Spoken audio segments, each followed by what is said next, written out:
Hi, friends. Host Eric here. Host talking fan. Well, I guess the title of this should say Rachel and I are still broken up, rather than Rachel still wants to break up, because of course she did break up with me, and so I'm trying to find out if she would like me to get back together with her. Um, and she's not really uh, doing the work that would need to be done to show me that, in fact, she understands what it means to be in a relationship. Um, I'm very clear about, and have been from the start, about what I need and must have in this relationship. I must know for a fact that if my partner is going to break up with me, it will be because there's been a long period of fighting that didn't resolve anything. Um, that I'm not going to have the rug pulled out from under me. Well, you know, last night was the perfect example of the rug being pulled out from under you, because there's been a stretch of a little less than a week where a couple of those days I was really added up and distracted and getting shit done, and Rachel felt quote unquote neglected. Well,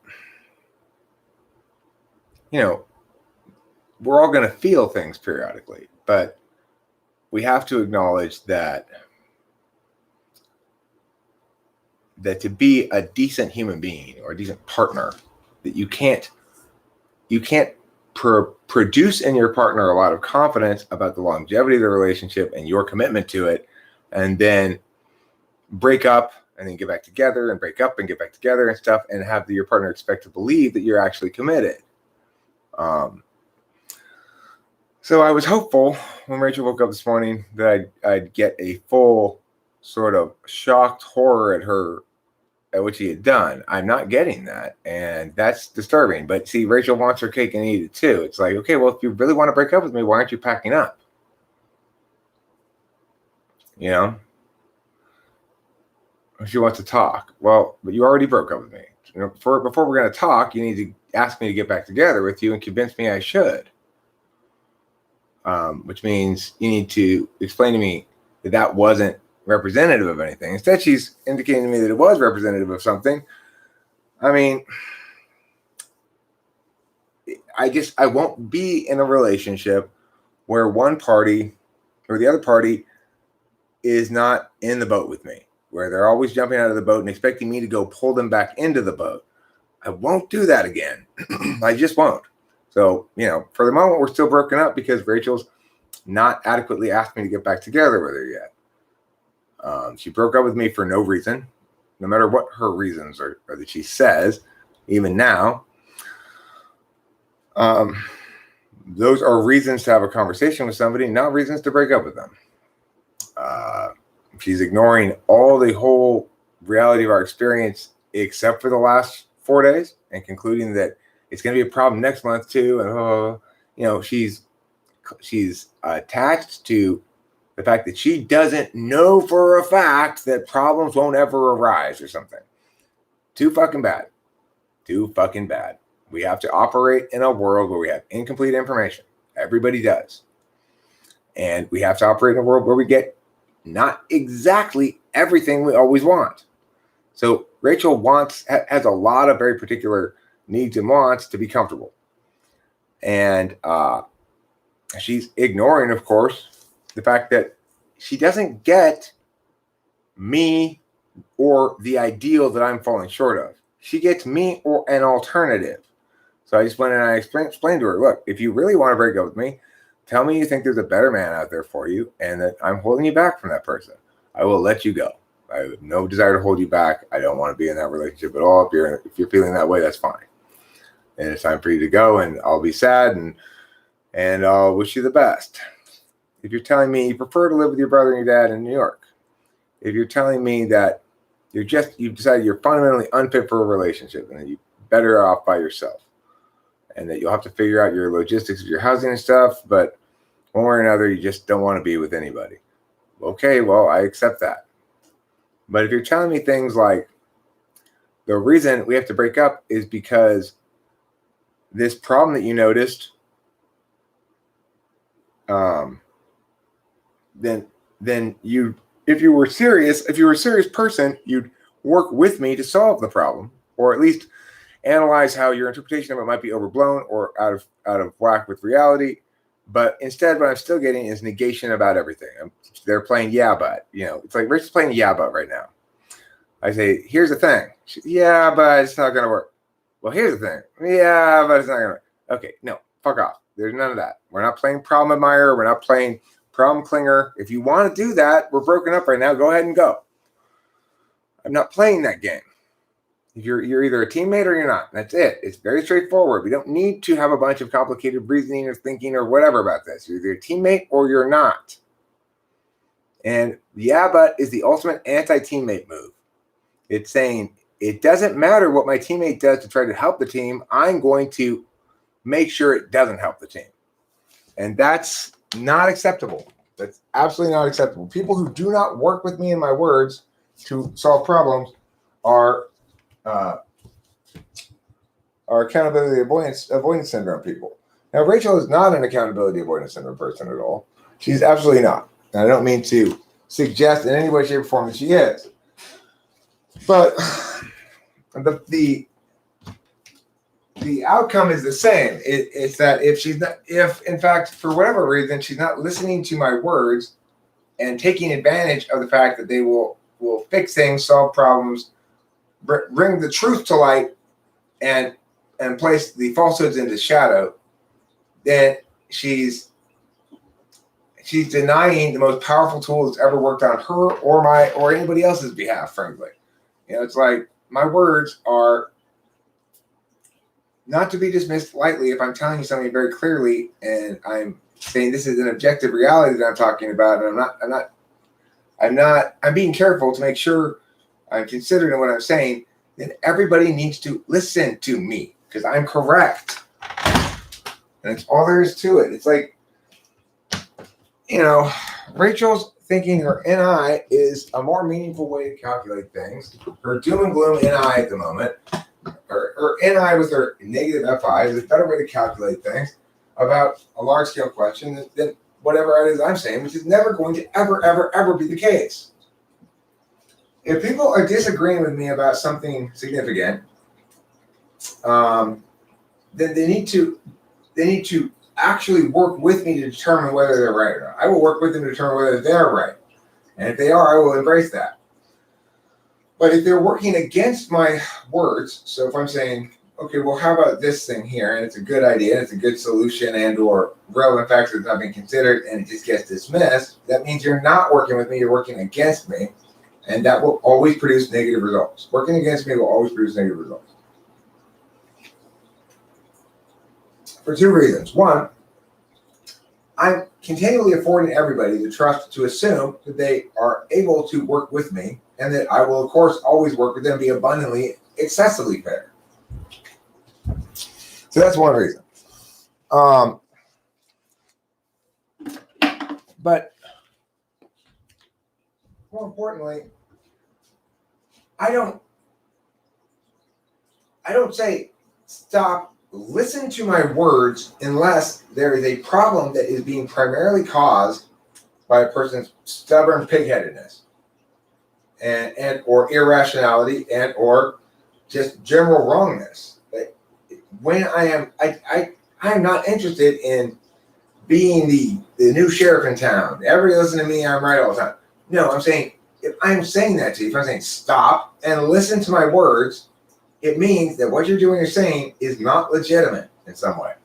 Because if I have to say that, it means it's pretty clear you're not listening to what I said already. If you had listened to what I said and incorporated it into what you're thinking, then you wouldn't be repeating these same sort of things again. So it's frustrating for me. Rachel and I are still broken up because when I talked to her about it this morning, I did not receive what I needed to receive from her, which is a sense that she kicks and runs away from that breakup as hard and as fast as she can. Then she realizes she fucked up badly and then she wants to backtrack away from it. All is easily enough forgiven. But that's assuming we're agreeing upon what's correct. If we don't agree on what's correct, then that means I'm not going to get back together with her. She's just going to break up with me again. Well, I asked her if she said she wanted to talk. I said, okay, well, you broke up with me last night. So before we're going to talk, you need to get back together with me. So you need to ask me to get back together with you, and I'll see if I can do that. I need to clarify that we're on the same page. She wants to be on the same page in some sort of permanent sense where we're always feeling exactly the same kind of connection at all moments. That's never going to happen. That's not reality. I want to be on the same page as in that we don't mistake a slight breeze for a reason to say, oh, the house is going to fall down. Let's just destroy it now on our own so we don't have to live with it falling down in the windstorm. We're not going to play that game. I don't play that game. So the winds are always blowing. Feelings always happen. Sometimes people feel bad. Sometimes people feel good. Sometimes people feel bad at somebody else for good cause. Maybe I was at fault these last few days, right? But we recognize feelings for what they are. Things to be ignored when thinking. And what I'm saying to Rachel is, she's in the master bedroom. She got a good night's sleep. She's very well rested, but she's fighting against the truth again. She's fighting against the truth. She thinks that her knowledge needs to be predominant here, whereas her knowledge, when it conflicts with my understanding, is always wrong. Yet she wants to know completely right now, like, okay, I spotted a problem. I'm going to know now that problem is systemic, can't be fixed, and is indicative that we shouldn't be together. Okay, well, that's not what needs to happen here. I like I said, I am very easy to be with, very accommodating, very forgiving. I can get past this, whatever, no big deal. But you need to talk about it correctly with me. And that means acknowledging my frame is correct. That people in relationships need to know that they're not going to have the rug pulled out from them and have their significant other break up with them because their significant other had a couple of days where she didn't like the way we're going. It's like, I need somebody more constant than that. And so, but of course, I want to be with Rachel. So she needs to therefore convince me she is more constant than that. She needs to listen to me, try to absorb and believe and agree with what I'm saying about how to talk about relationships, how to be in relationships, and how to be fair. Isaac Roddy, I'm not. Remember, I'm saying she broke up with me last night for no good reason. For literally no reason at all. And the reason she gave is she felt neglected for a couple of days when I was working on stuff.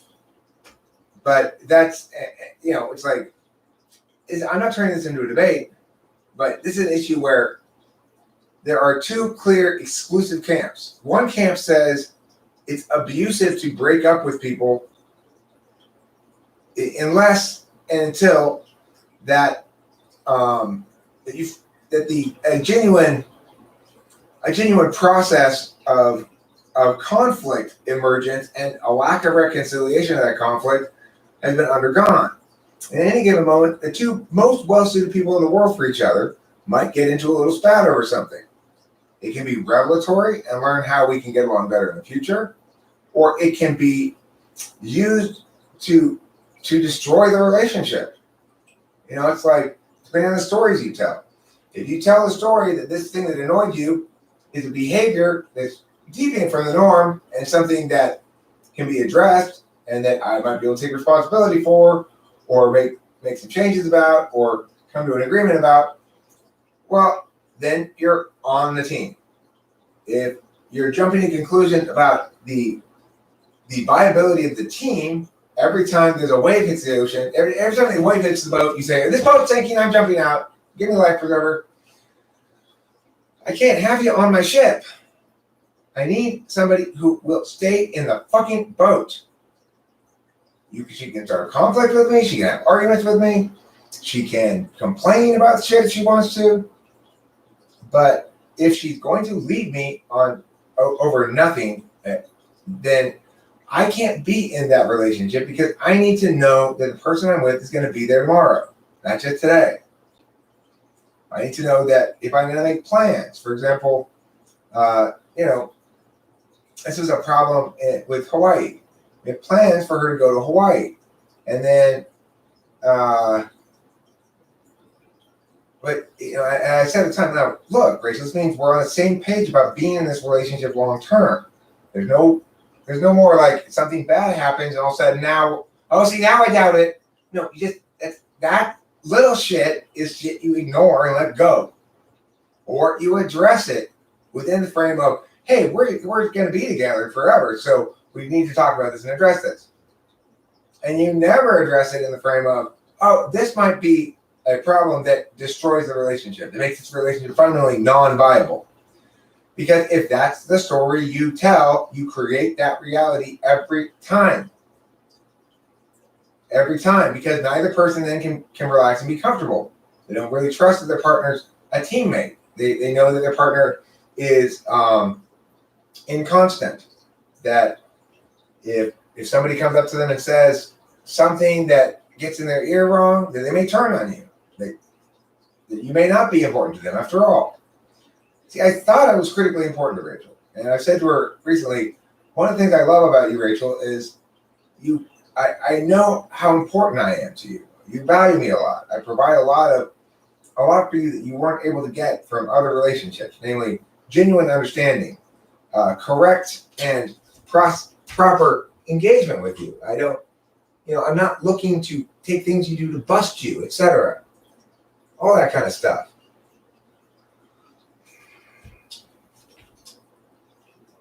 So, and the point is, I need to know then that because the person values me so much, that if in a moment I'm making mistakes that make them feel unvalued, and I will, because I make mistakes, I'm full RFI, that they are going to remember the day before and cut me some slack, that I've earned some points, right? And that I can use those points. I have some capital I can use. If every time I try to use a little capital to get some things done, I get broken up with, that's not going to work. Because I earned that capital. I earned that capital by providing both lots of love and utility to Rachel, so that when it was time for me to deal with other things, I would have her support, not her interference, the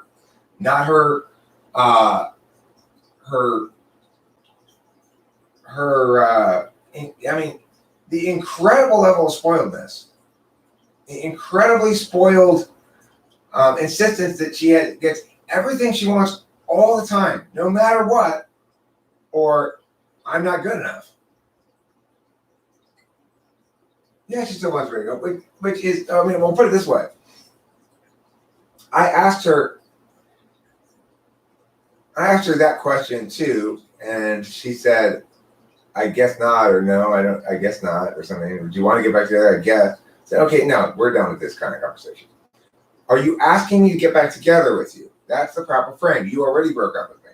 And if you are asking me to get back together with you, then do it properly. Explain to me why it is that I should get back together with you. Why is you're not just going to break up with me again?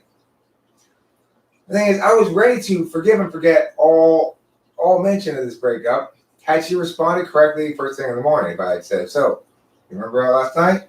And then she's like, oh my God, I'm so sorry. I didn't, then that would have been fine. I would have just forgotten about it. She didn't mean it. Whatever. It was crazy talking. But that's not what happened this morning. I cannot make the kind of fine distinctions I perhaps would like to make about when I should take complete seriousness as what she says and when I should ignore it completely and when it's somewhere in between. I can't make very exacting parts on that kind of shit. I don't know. I found bacon. She's replaced the other medicine she was taking with an equivalent medicine. So it's not like she's going off of something, really. She's just switching on to something similar that's not the same thing. She got a really good night's sleep last night. She slept till noon, and I've never seen her sleep so well. When she first woke up, she said she was kind of groggy. I gave her some time to take a bath before I went in there and I lay down and said, okay, now let me see if I have Rachel back here. And I seem to have her back in terms of she's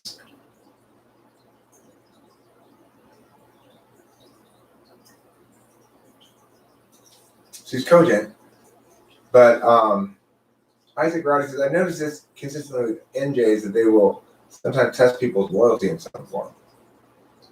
Well, I mean, the thing is, the problem that she has is that I don't play those games. I offer complete loyalty and demand it in exchange. And if you don't have it and you reveal that to me, then you're done.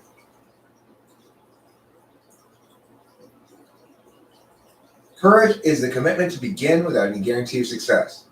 Courage is the ability to begin committing without any guarantee of success. He's got that backwards. Goethe does.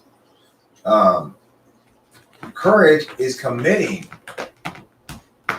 without certainty.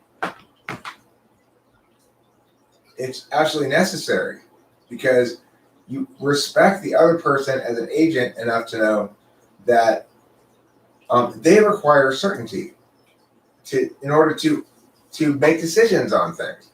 If I don't know whether I'm going to be with Rachel next month or not, well then whatever plans I'm making about next month, I don't know whether to include Rachel in them. I need to have an assumption that I operate on. You know, it's like, it's easy to begin anything without knowing where it's going to go. It's hard to commit to anything without knowing where it's going to go. But that's what relationships require. And the thing is, we can guess generally where it's going to go and say, this is generally going to be a good relationship. I'm generally going to be happy. I'm generally going to be satisfied. And I'm generally going to, also, it's not going to be perfect.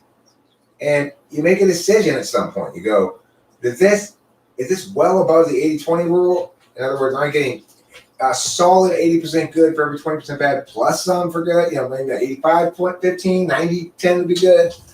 Is it solidly passing that test? If it is, then it's time to stop, to put aside questioning it. It's like, once you bought a car, you don't go back to the dealership 7 months later and go, you know what, maybe I don't want to buy this car. Too fucking late. You bought it. Now, you might have to sell it at some point, but hopefully, if you're going to sell it, it's because either it gets totaled, like the person cheats, or it's such a lemon that you keep having to take it to the shop, finally you go fuck it. But you don't, the first time your new car makes a funny sound, you don't go back to the dealership and say, I decided I don't like this car after all. And that's what Rachel's trying to do. Well, she's not on the same page with me. She's not respecting the fact that she broke up with me, and therefore there's a burden that comes with that. If you want me to get back together with you, you need to convince me that I shouldn't just let you stay breaking up with me, because after all, if I get back together with you, what's to stop you from just breaking up with me again? How can I, it's like she wants to know that the relationship is solid, that it means things, that I won't, for example, go out and call her up and say, oh, by the way, Rachel, we break up right now. I'm breaking up with you. Sorry. Bye-bye. And then go sleep with somebody else. They say, I didn't cheat. That's why you can't do this shit. It's because the relationship status needs to be durable beyond your feelings in the moment. And if it's not, it's like every time you go through an off period, well, we've broken up for a while, then it's even harder to accept the idea that you are actually committed to something, that you no longer think about whether or not it's the right thing. Being committed to something means you no longer think about whether it's the right thing. You might think plenty about whether the right thing is behaving properly at the moment. That's fine. This right thing is fucking behaving wrong, is what I'm doing right now about Rachel. That right thing is behaving wrong. It's the correct way to approach things. If, in fact, you see behavior that's wrong and you go, wrong behavior must be the wrong thing, that's backwards. Backwards. Right now, she's a car that pisses me off.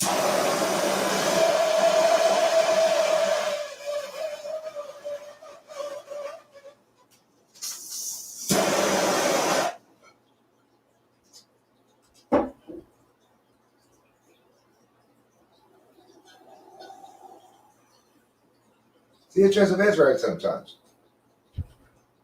She broke up with me. So if she wants me to get back together with her, she needs to approach that conversation properly. And if she doesn't, then she needs to start packing up her shit and going. Right? She broke up with me. When I asked her if she wanted to get back together, I got no sort of response that any self-respecting person would accept as a good reason to get back with somebody. I didn't get an enthusiastic apology and request for me to let all that shit go, and it's not represented. She didn't try to convince me at all. So, how would that make any sense for me? Why would I want to get back together with somebody who doesn't even want to try to convince me to get back together with them?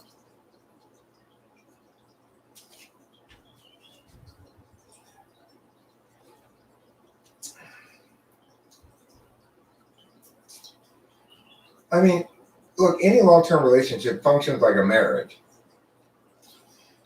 It maybe has a shorter shelf life for conflict. Like, maybe you should fight for a whole year before you get divorced, but you should only fight for a few months before you get broken up. But it's the same basic principle that you say, yes, you can draw onto your map with permanent pen, I'm Rachel's boyfriend, and we live together, and we're going to be together forever is our story. That's our story. Now, we might have to change that story, but we're loath to change that story. So if, in fact, there's a lot of fighting going on, then we might start to have to, at some point after weeks of that, months of that, we start going, okay, maybe we need to revisit whether we're meant to be together. But you don't start a conversation like that. You don't start a conversation like that. No, it's not the INFJ George slam. It's the INFJ learning opportunity, frankly. For whatever reason, I'm not sure why, but I know how to be in a healthy relationship, what is required and what's not required. And I understand how it is to behave lovingly to a person and what's fair amount for things people to expect and not expect, and how to be decent, I know how to love somebody properly, and I do.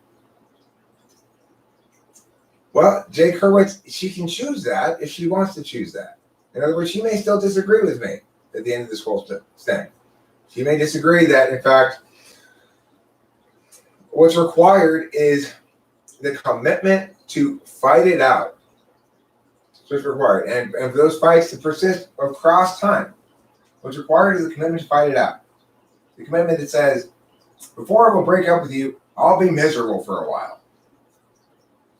If the slightest bit of discomfort you bail, then you're not a teammate. You're just a free rider.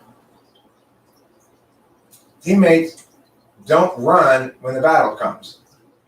They stand beside each other and they fight the good fight together.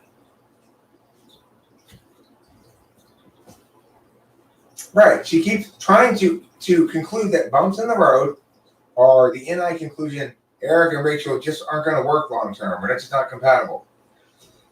These bumps in the road are not indicative of that. The NI truth that she's encapsulated here is a false one. Even if it were the case that every month there'd be 3 or 4 days where we had a bit of a problem because of a disconnect, that's still not indicative of the norm. And she's just ignoring that. I don't know if she's leaving or not. I'm not allowing her to split the difference anymore. So she's going to need to convince me to get back together with her. And what I need to be convinced of that is not that she's worthy or something. I love her a great deal. I want to be with her. But I need to be convinced that she's learned something from this, that she understands why and how it's important to commit and what that means, that you are committing to fight it out for months before you split up. At least weeks. We had a fight starting yesterday, and by the end of the night, she was desperately determined, despite my efforts to tell her to wait until the morning, to break up with me before she went to bed. Well, Don Hodges, I've read comments from you that suggest very strongly you're probably ESFP, so that's to be expected. Like ESFPs go with their feelings a lot, And because you feel strongly that you're right, to you, that's the best justification of all for being right. And so it makes sense that you're going to feel strongly about this. All right. I mean, if you were an ENTP, as I believe you claim you are, you'd acknowledge that my superior SI wisdom on this matter is probably determinate since I'm using the same sort of NETI calculus as you, and you can recognize the fact that I'm extremely objective in my calculations. If you were really an ENTP, then you can see that my superior, vastly superior SI experience with this matter would be the determinant factor, given that we're both using the same sort of calculation. But because you're not, you'd never say that in a million years.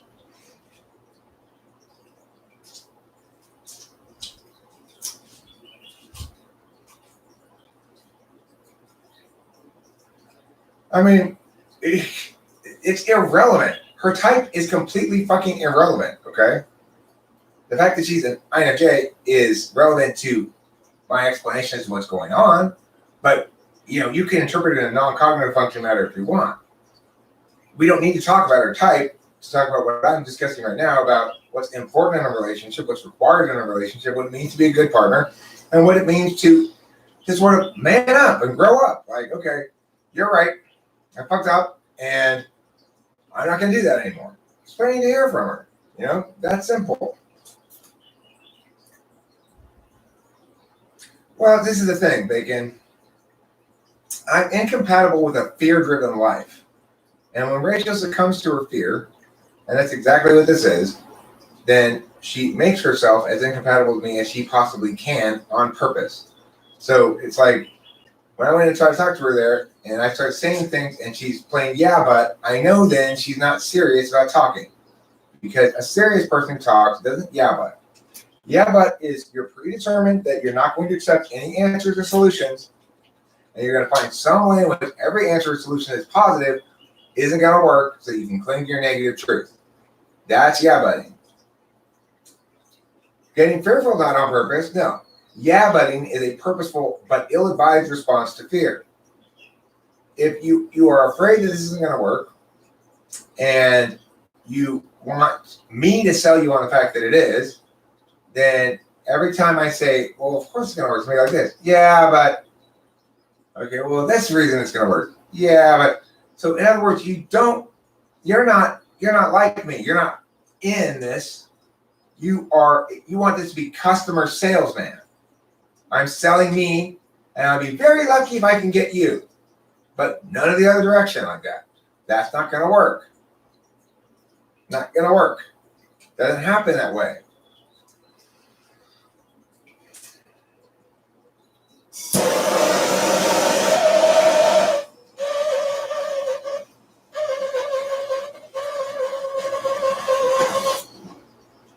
The thing is, I'm really sort of mad at Rachel.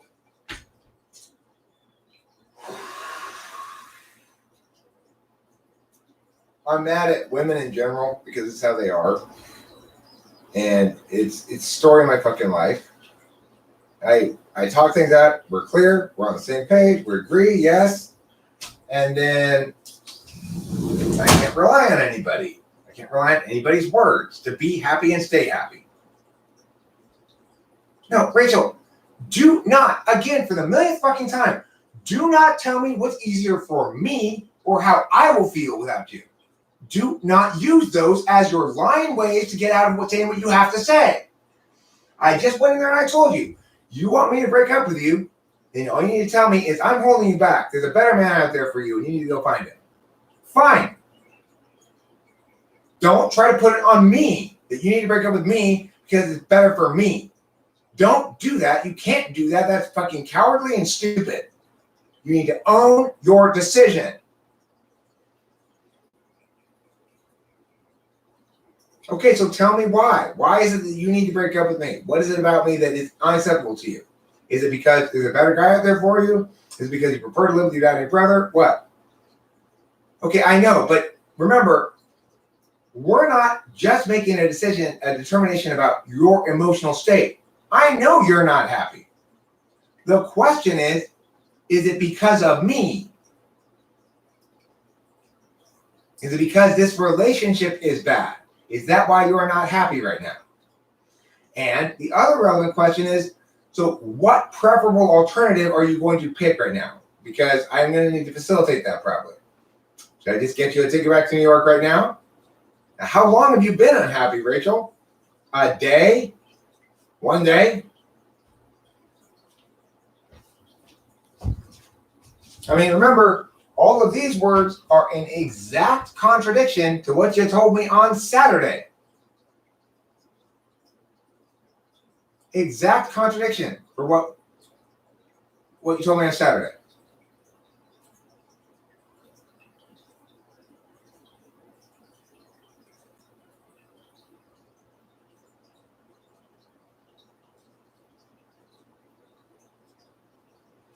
Well, I mean, what I'd say is I'm going to make my 12 rules for life. I was saying about this in the bath. Number one rule should be, numbers 1 through 3 rules are things about problem admiration and problem creation. Number 1 rule, do not create problems where there are none. Number 2 rule, do not think or talk about problems unless you do so to solve them. Those are the first 2 rules in life. Do not create problems where there are none, number 1, and do not talk or think about problems unless it is to solve them. Otherwise, it's complaining.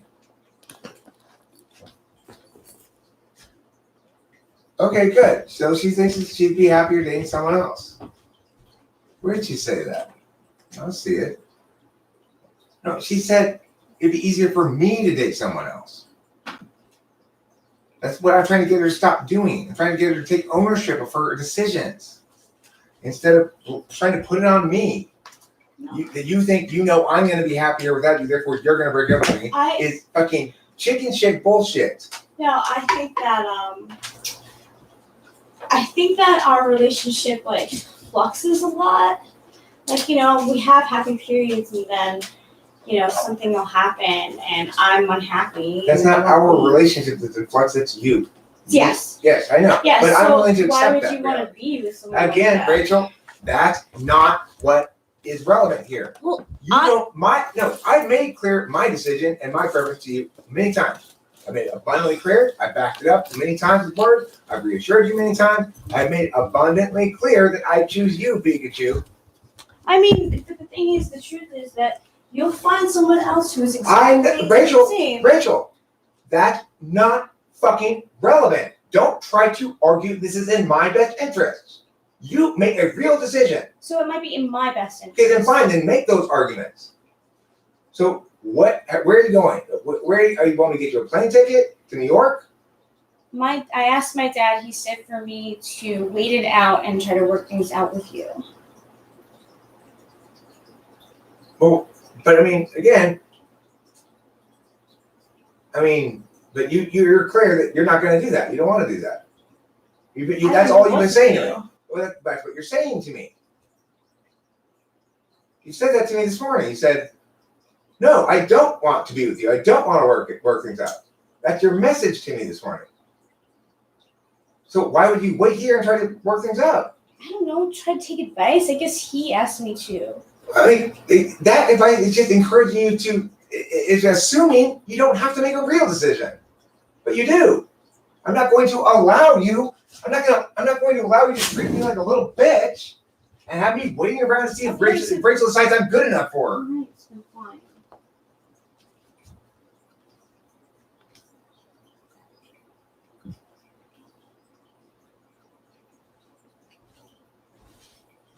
Sorry to waste your time. You didn't waste my time, Rachel. Why? Just the last day or so.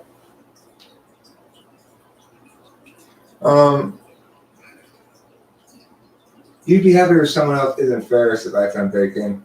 Eric gets to make that decision for himself. Exactly. Eric, what's her reasons? She didn't have any.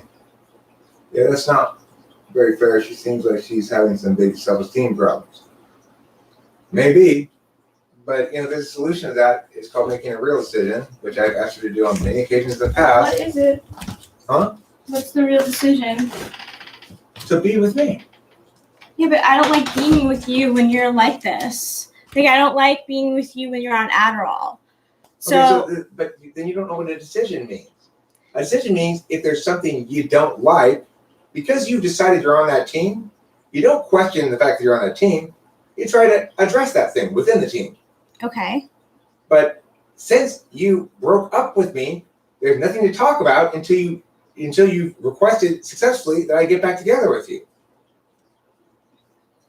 I'm not going to let you get out of the only real decision you've ever made. Okay. Make a real decision. All right. Fine. If I'm with you, then I don't know how to be with you when you're on Adderall, and that scares me. Rachel, you had a couple of days in which you were not happy here. Now, no, I didn't do anything to make you unhappy. I just didn't give you my attention for a couple of days. Yeah, but I think it's going to be a trend.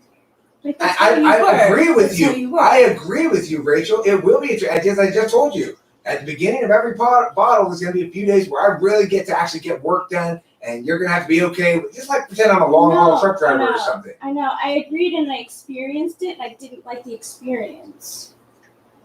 Okay, so my point, Rachel, is that's what I mean by fuck it. I'm not gonna do this. What do you want me to do? Talk you into staying? No.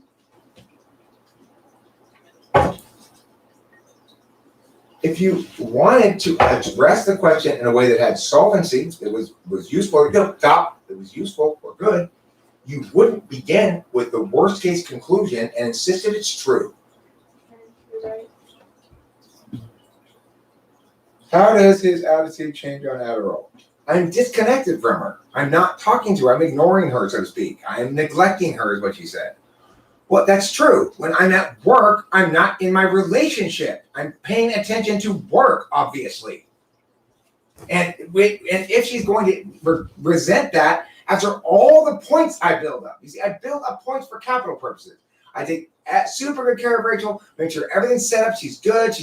Lots of emotional reassurance. Okay, now we're going to go on to the time where I need to work now. Daddy needs to work. You need to, leave him alone for a while. If that's a breakup-worthy crime, then break up. She's like, well, I don't like the way you are. That's not true. We both agree that when I'm on speed and I'm not working, we don't have any problems. We both agree with that. We've had plenty of months of proof of that. Yeah. And I just feel like that's part of the relationship, and then the other part is the working part. And I'm not sure I'm not equipped for that. Like, I like consistency. There is a change. And like, it'd be different if I had a job and you were working and then we come back together because we're both actively doing things and then we come back together. But it's weird when I'm like here. So why don't you pursue instead of immediately breaking up with me and saying, I know what I'm going to do with this problem. I'm going to dump all of the burden onto my partner. I'm just going to break up with him. No, I don't mean to burn. No, that's exactly what you do. Because you refuse to actually engage with what you already promised to do, which is, all I'm saying with this commitment is, you're committed means you know that we're going to fight for weeks or months before you're going to break up with me. That you're going to give it that much credit. You're going to give it that much value, but you didn't do that. Okay. You agreed to, but you didn't. Exactly. So maybe, Rachel, you should think about the Rachel who agreed to it in the first place, who thought it was a good idea, and wonder why you shouldn't think she was right instead of this Rachel. Because I didn't experience it. You didn't experience what? I didn't do anything to you. I just didn't pay attention to you for a couple of days. Also, concurrently, you were going batshit crazy, and so I was having to take you around and we sitting there at a thyroid problem, all this other shit. But nothing but a fucking huge burden on me, and if I get a little bit snappy, it's to be understood.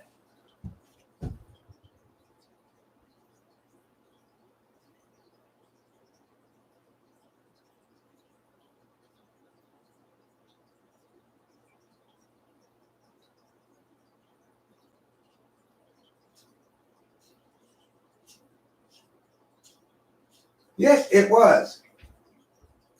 Yes, I explained. Well, because she asked some good questions, Bacon. Early on, she asked some very good and cogent questions, which are, well, look, we're committed, but how do we really know we're going to be together forever? I mean, we don't want to lock ourselves into something. If we're both miserable, we stay around. We stay together for no reason. And I said, you're right. I'm not saying that. I'm not saying that being fully committed means you're never going to break up. I'm saying being fully committed means you value that person enough to put in a lot of fights before you conclude it's not going to work. That you're going to just toss them aside. But see, this is what people have done to Rachel her whole life. They've tossed her aside at a moment's notice because they didn't like the way she behaved in situation X. So they tossed her aside. They didn't respect her. They didn't respect her agency. They didn't ask her, hey, maybe Rachel, I can talk to you about this, and maybe we can reach agreement or talk in a way that indicates that it's not what you interpret it to be, or something like that. They didn't afford her agency any respect at all. They just said, you fucked up, I'm tossing you aside. So I guess that's what she's learned to do in life. That if she feels like something makes her feel bad, it doesn't matter if it's apparently there's no possible way that she could interpret this that would be correct that would say, maybe I need to deal with my feelings a little bit better. There's no possible way she could interpret this when she would say, maybe I should prioritize this alternate thing I just said instead of breaking up with Eric. Like maybe well before I break up with Eric, I should actually try to get a job. Try to pursue some alternate solutions. I don't know what an alternate solution is. You gave me the one. Get a job. Yeah. That's what you said. Yeah. Okay, so why wouldn't you try that before breaking up with me? Why wouldn't you even wait until morning? Why don't you sleep on it? Why do you have to break up with me before you go to bed? For no reason. Because I actually really do feel like it's over. I don't know. Right. You have feelings that it's over. I just don't. Because you're not listening to me. You're listening to your feelings. That's the problem. You think because you feel bad, that somehow it's indicative there's something wrong with us. There's nothing wrong with us. Okay? There is something wrong with your approach to problems. That's true. There's something wrong with your trust in your NI if you think that a couple of bad days is representative of a systemic problem that means we should be over with. Just because you've had a rough fucking week, you ignore everything that came before as a misunderstanding. I used to be wrong about it for all of this time. But because now I experienced something bad, I'm absolutely right about the complete failure of this going forward forever. Insanity. If you were that right, you would have been right in the first place.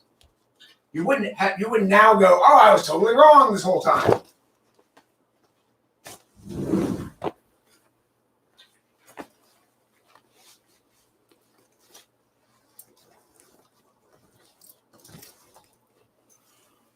She's packing her bags. I said to her, she can have two choices here. She can either ask me to get back together with her because she broke up with me last night for no reason, or she can leave, But she doesn't want to ask me to get back together with her. And I just refuse to be a little bitch, I'm not gonna be treated like that. So I guess she's gone. It's unfortunate because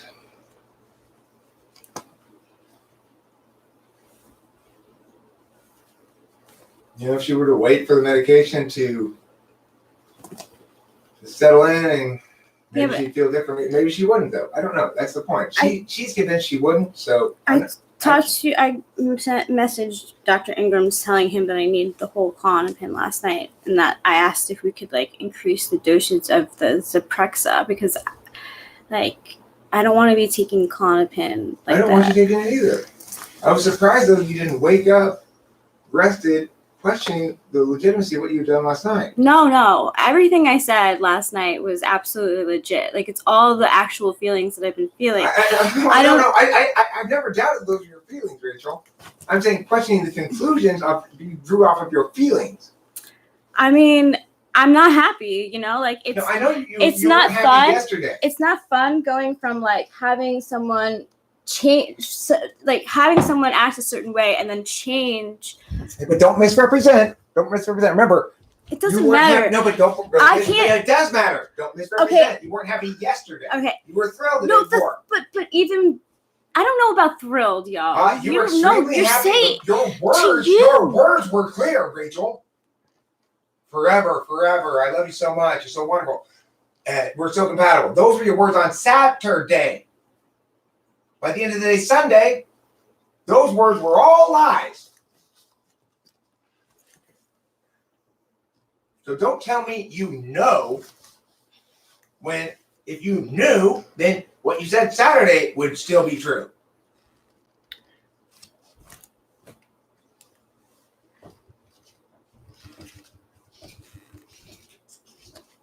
Where am I taking you? I don't know. I know. You're packing, so you must be going somewhere. I just feel more comfortable with it being. Okay, so where am I taking you is what I asked you. I don't know, because my dad asked for me to wait. Because he needs to set things up if I'm coming home. Sure, he does. I know you'd like to wait. I know he'd like you to wait. I'd like you to wait too. All right, fine, then I'm waiting. No, you're not waiting. That's the point. Because waiting requires you to make a decision about being with me. Why can't I wait on that decision? Well, because you already broke up with me. We're not together right now. So if you want to be together, then we can discuss problems and stuff like that. Okay. But you haven't asked me to get back together with you. All right, yet. then let's get back together so we can discuss this. But let's get back together. No, I didn't break up with you. Okay, So you don't want to ask me to get back together with you. See, you broke up with me. I'm wondering if it's safe to get back together with you. There are consequences sometimes. I'm not imposing these on you. These are natural consequences of breaking up with somebody.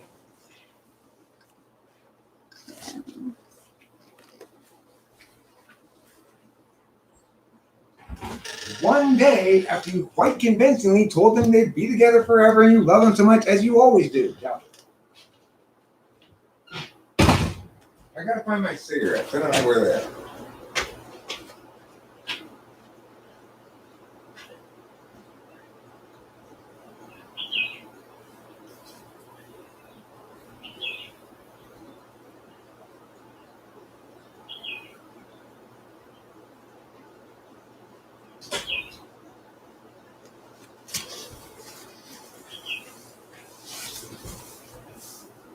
It's telling though that you won't even ask me about. I matter that little to you. You'll say, "Let's get back together," but you won't actually give up any pride and ask me to get back together with you. Can we get back together? I mean, well, if you were to ask me probably, would I allow it? Yes, I would like for that to occur, but I need to see somebody who's not poking holes in the boat.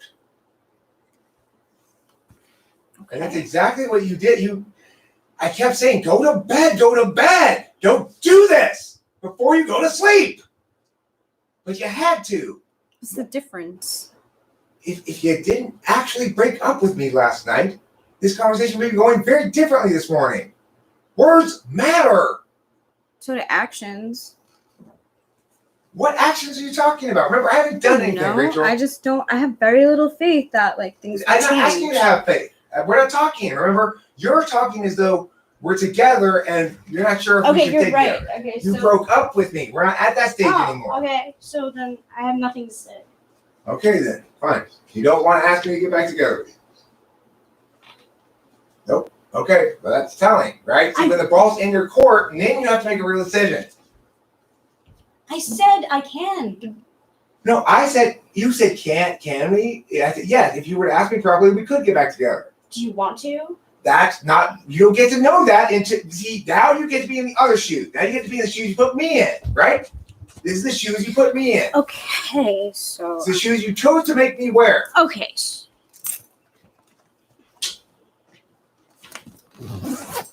You didn't ask me if I wanted to be in a relationship with you before you broke up with me.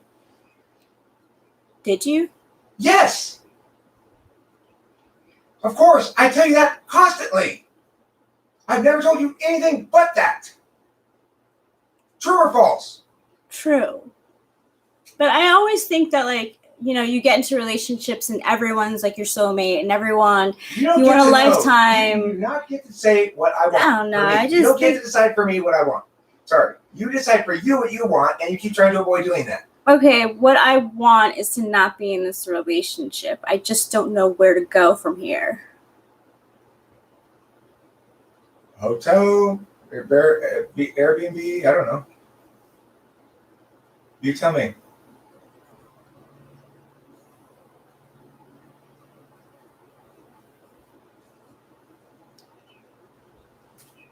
Airport, train station, hotel, Airbnb. Listen, I'm not going to be a complete asswipe. I will facilitate your getting out of here and stuff. If you want to spend another night here, you can spend another night here. You don't have to leave right this second. I don't intend to be an asshole. Okay? So, I mean, go ahead and stay here another day.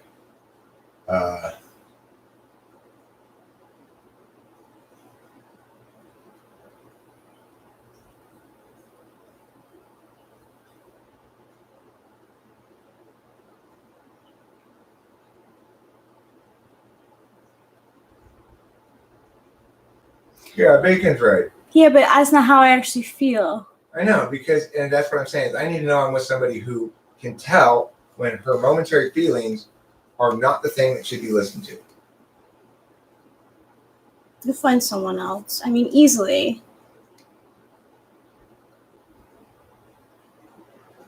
I did stop trying.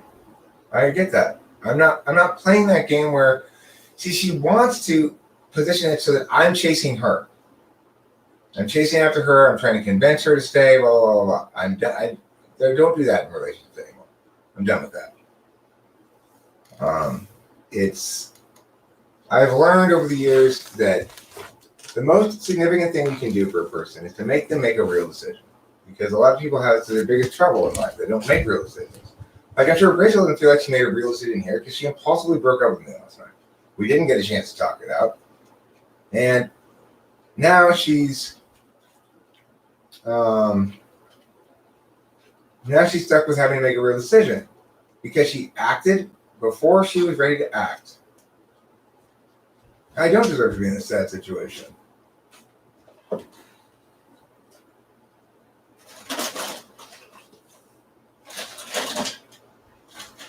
Yeah, I see it, Dark Phoenix, sure. I see it. She's over it. She's done. That's fine. I mean, it's not fine. It's heartbreaking. But, I guess at least it's quick and over quickly. It's okay.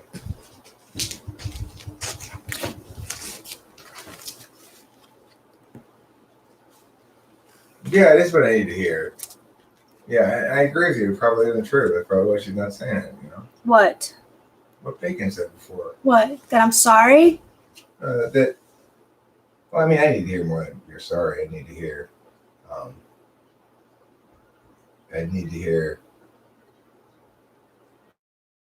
yeah, I want to get it out. I promise I won't end without pointing out. I understand what commitment needs now. And I recognize that I can always talk to you meaningfully if I do feel bad. And you'll take me seriously. But that sometimes I need to recognize that my bad feelings are due to the fact that I'm having unreasonable expectations and I need to check those expectations. But she's not willing to say that. She's not willing to concede the basic frame that I need her to concede, which is being together has certain requirements. You know, if you're going to be with somebody, you have to respect them, and you have to cherish and value them enough to not suggest that you're willing to throw them aside, you know, a day after you were saying the exact opposite shit, or else, I mean. Yeah, but I was saying those things when we were intimate, when we were like laying in bed. Right. Yeah, before that, like, I had to ask you. Like, it just doesn't. Yeah, it did take some time to get me back from the Addie state into a state of calm and intimacy, as it always will at the beginning of every month for a few days, and that's okay. So it's not. Remember, I'm not doing anything to you. I'm not being mean to you. I'm not attacking you at all. I'm just quote unquote neglecting you. Now, if I were a long haul trucker, we wouldn't have this problem. You would acknowledge and understand that I have to be away for a few days every month, and that's okay. That if you can talk to me about something. I hope that I get to have a few days every month away from you too. Oh, Rachel, you do.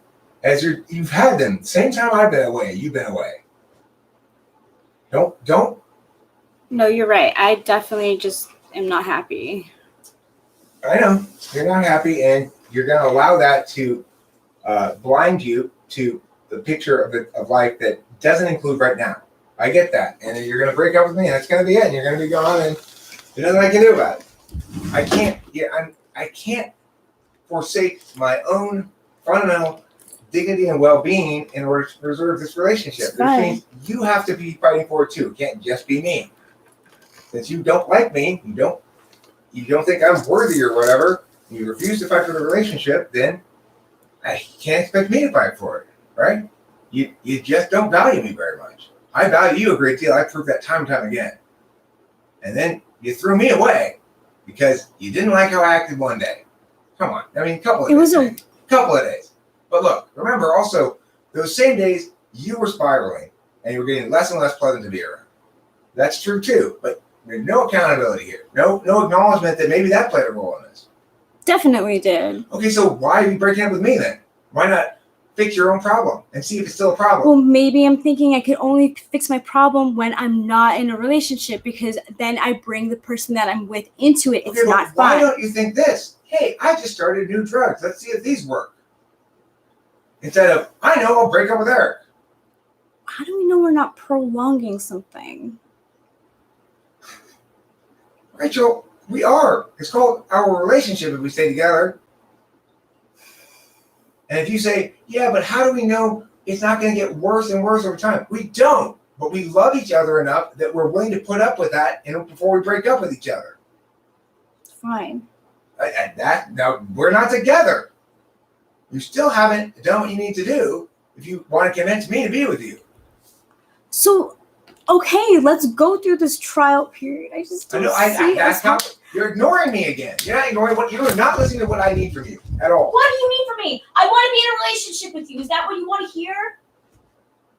Is that what you're asking for? No, I can't tell. I'm specifically saying that if you want me to be in a relationship with you, you need to convince me that you understand what commitment means. I don't.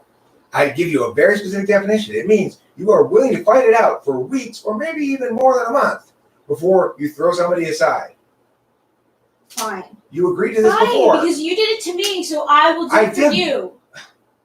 I did what to you? You stood by me when I was going through tough times, so I'll stand by you going through tough times. I'm not going through tough times. All right, it's tough times for me then. It's tough times for me because you're a different person when you're on Adderall. That's not true, Rachel. Yes, it is. You get more angry. No, Rachel, what's making me angry right now? I have good reason to be angry. It has nothing to do with the fucking Adderall. Okay, I'm going.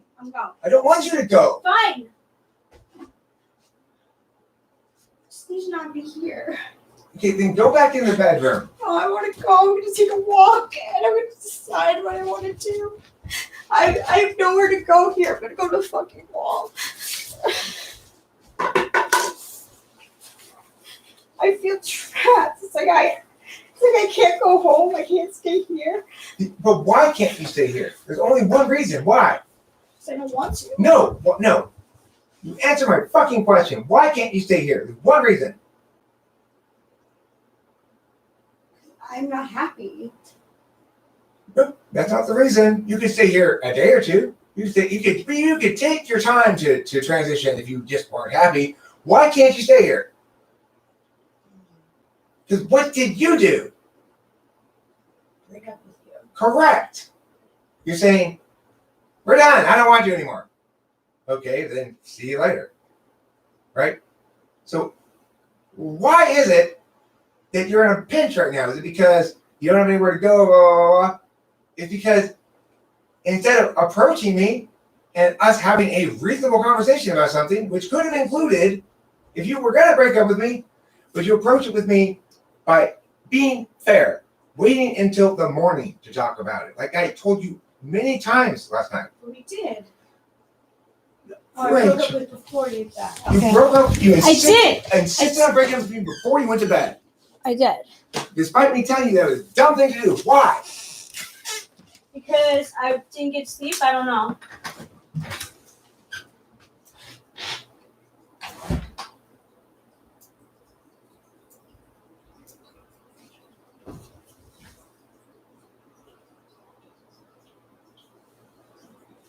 What the fuck am I doing streaming this? What the fuck is everybody doing not streaming shit? Fuck off if you think privacy matters. What matters is the truth, for God's sake. Why aren't you asking her what she needs? She broke up with me last night for no reason. That's why.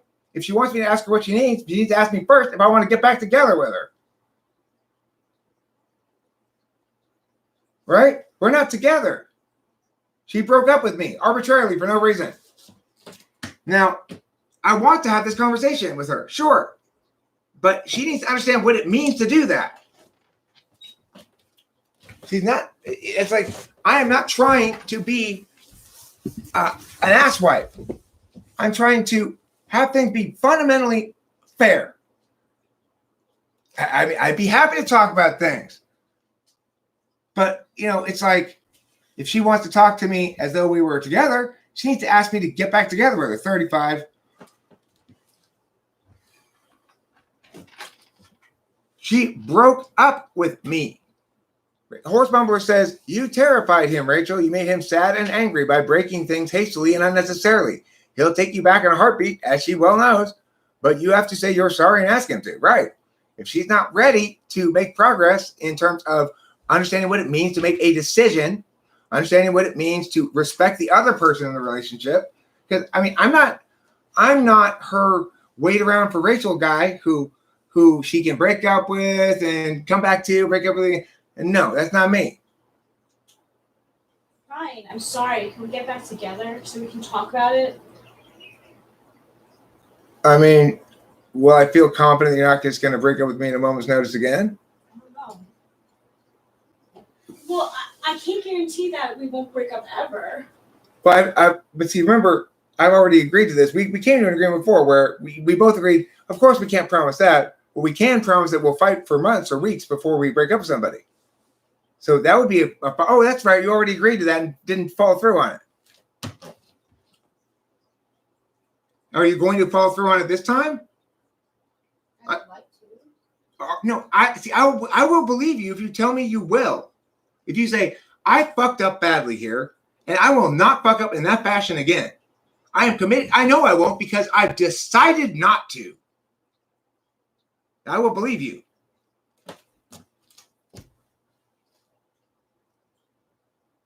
I'm not expecting anybody. I'm setting my terms for getting back together with her. She broke up with me.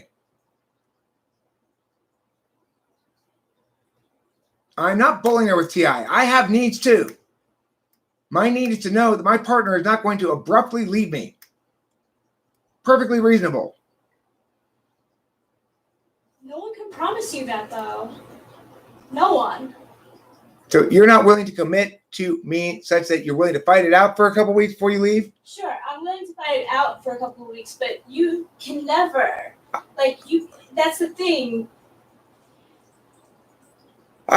Rachel, what I've always told you is I understand reality, okay?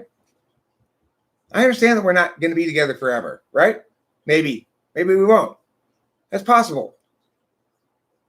No, Nadra, you don't know shit about shit. Let me explain how shit works, for God's sake, and listen, okay? Don't be an idiot. So the point is this, Rachel, I don't need to know I'm going to have you forever.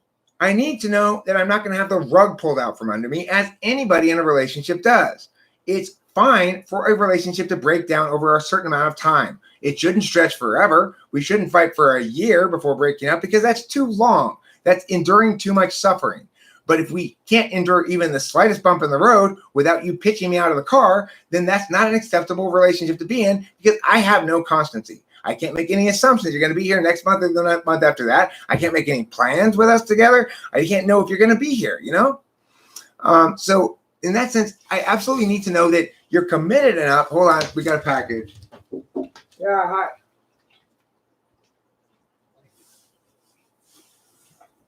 You got your pills and your check here, I think, Rachel. Of course, you don't have the ATM cards. You can't deposit the check.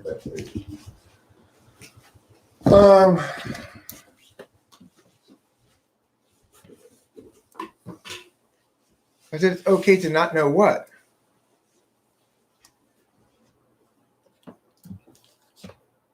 I said it's okay to not know what, Nadra. Yeah, I have.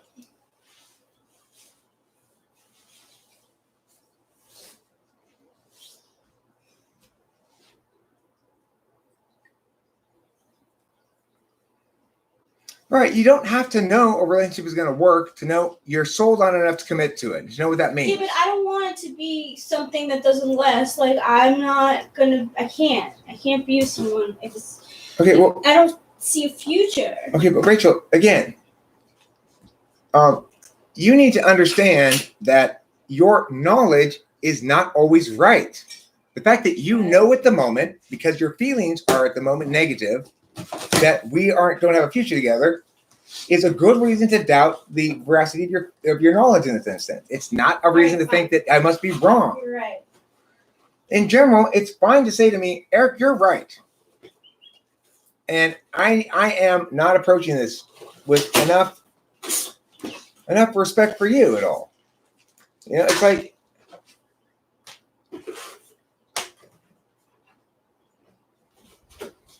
you're right, I'm wrong. see, that's not a conversation. That's not actually learning anything. That's not actually having a conversation. It's just saying what she thinks I want to hear. I love that. Jake Hurwitz, that's why we're still split up.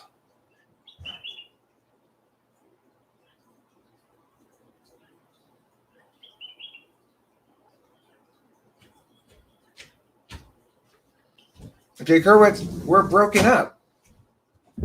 I'm not trying to, I'm asking Rachel if she would like for us to get back together. Why do I yell at her? Because she's not addressing the things that matter. It's like she's trying to avoid making a decision about things that matter to me, because she scared me. She didn't just scare me, she broke up with me.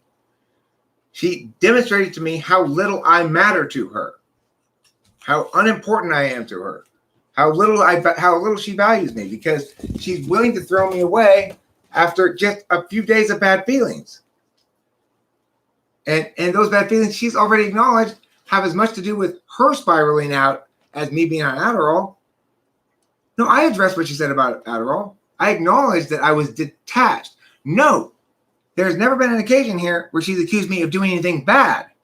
She's just accused me of, quote unquote, neglecting her, which means not paying attention to her. Also, she's never complained about Adderall on any occasion when I wasn't working heavily on something. So she doesn't have a problem with me being on Adderall. She has a problem with me working on Adderall. But I have to work sometimes. No, she didn't say the word, Susie. No. I need clarity on what exact word she's saying. Don't try to listen, Susie. This is the sort of area where you're typically very wrong. So don't just listen and learn here, okay?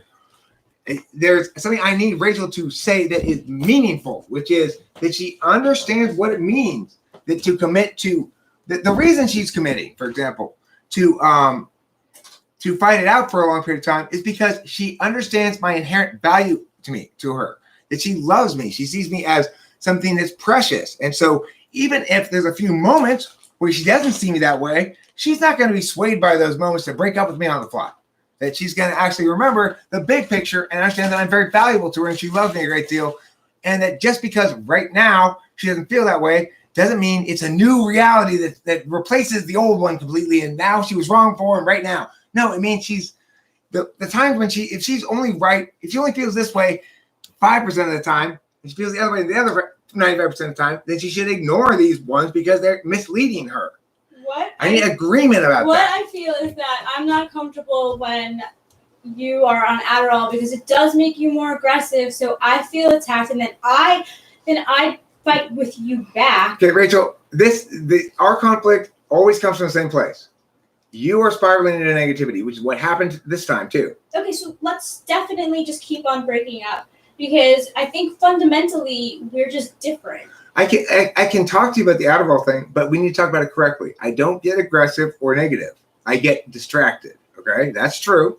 I don't get aggressive or negative. You get aggressive and negative, and you may escalate me to respond to that in kind. That's true. Okay, I do not do that. It's not true that I get aggressive or negative. It is true that you got aggressive. No, it is true that you got aggressive and negative with me, and I responded in kind. That's true. Let's not misrepresent things.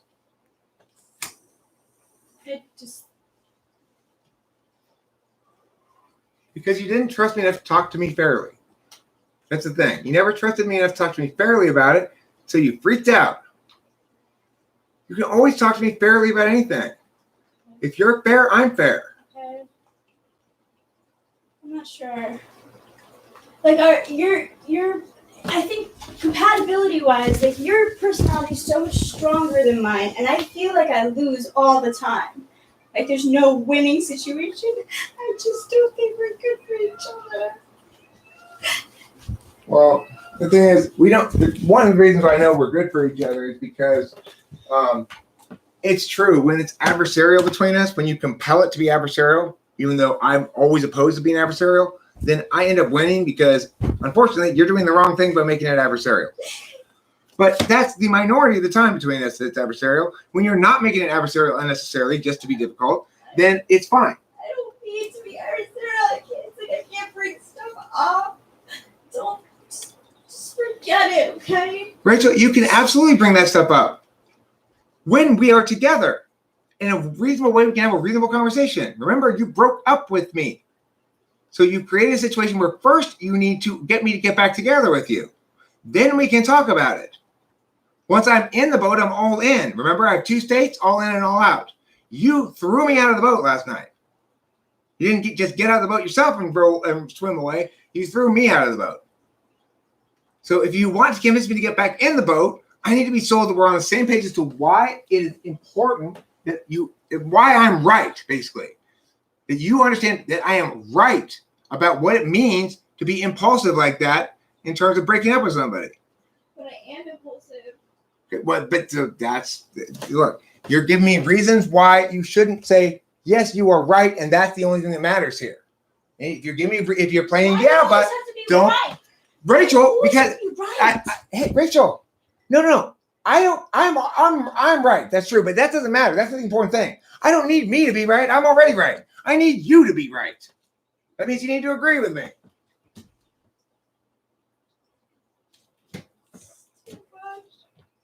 I thought I could handle this and I can't. That's it. That's all. I really did. I thought that I could, but I don't think I can. I mean, I wouldn't want to handle somebody I'm not in a relationship with. If I wouldn't want to handle me either, not as an ex-girlfriend.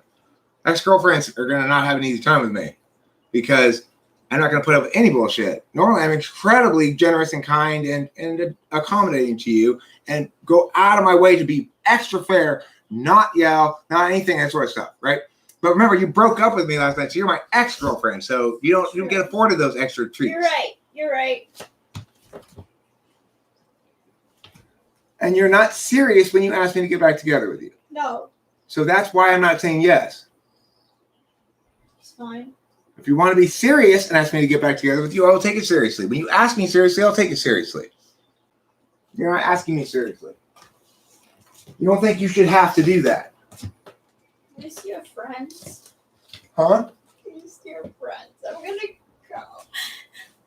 What'd you say about friends? I said at least you have friends. I'm going to go. I know, Rachel.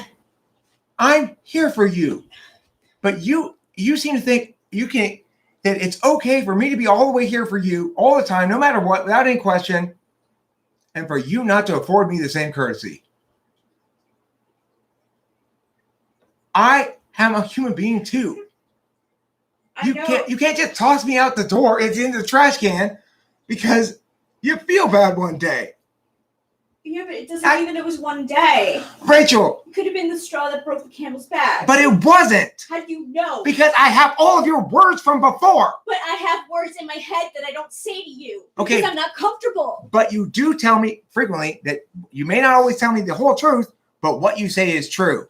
Yeah. So the words you have said to me they're true. Yeah, and the concerns are very clear. The ones that I don't say, and that's my problem. Okay, well, it's fine because fortunately the words you do say preclude those concerns from letting you do what you did last night. And you didn't listen to those. You didn't listen to me.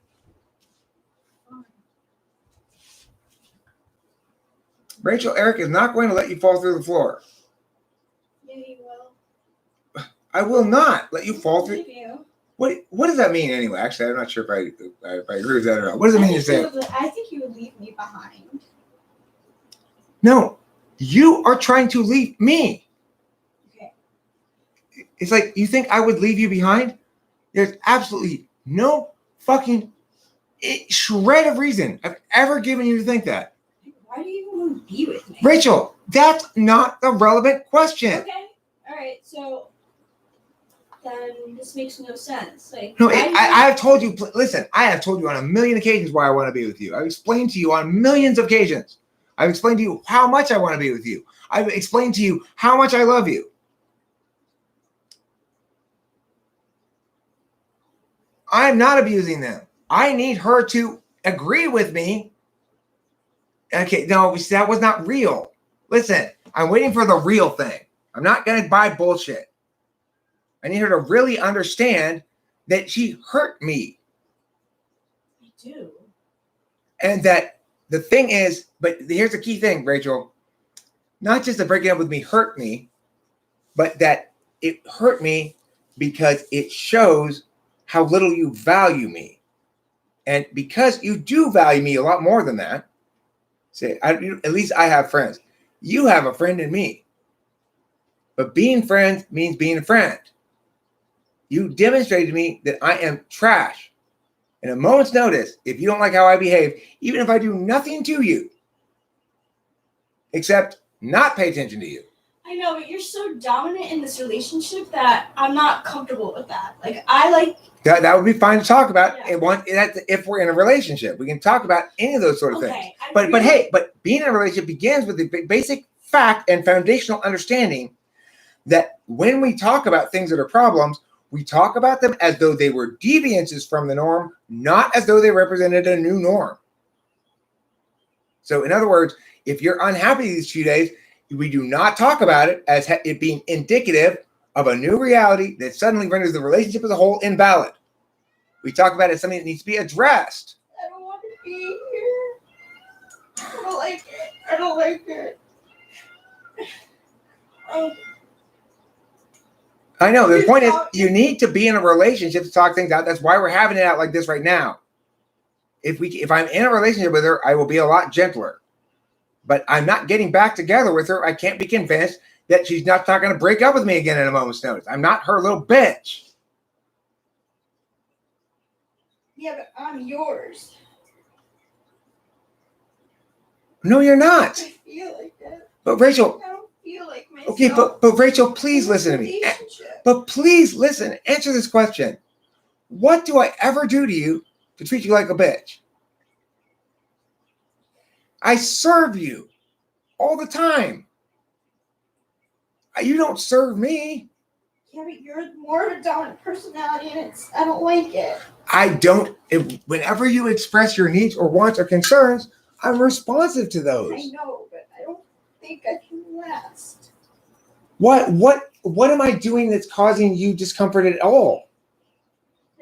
You're very aggressive, and I don't react well to that, and I'm sorry for that, but I don't. What makes me angry? There's one specific thing I told you early and often. I will always make mistakes, and you will always yell at me. No. Yes, you one will. Mistake.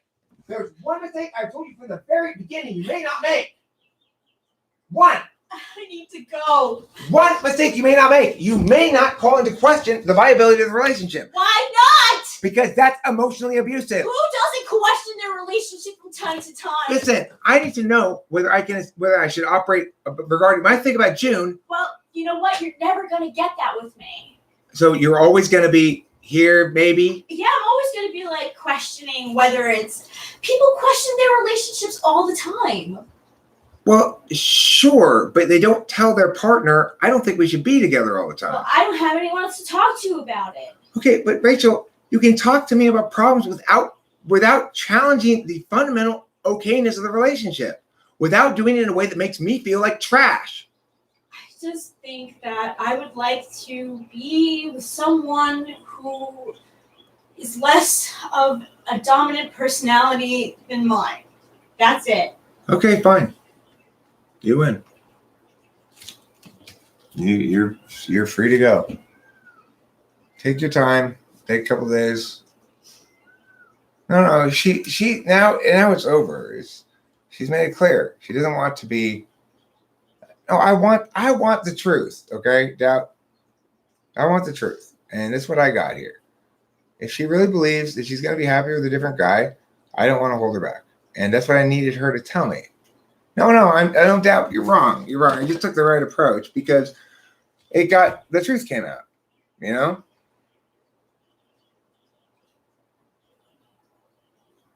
Okay, is anybody listening to what I'm saying?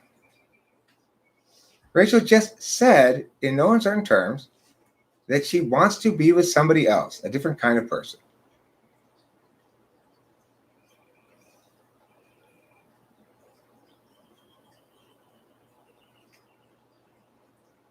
No, I gave her plenty of other options.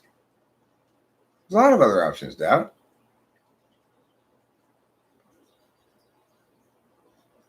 Yeah, Jake Hurst is white right. I said I don't trust him. I said I didn't trust you. He's right.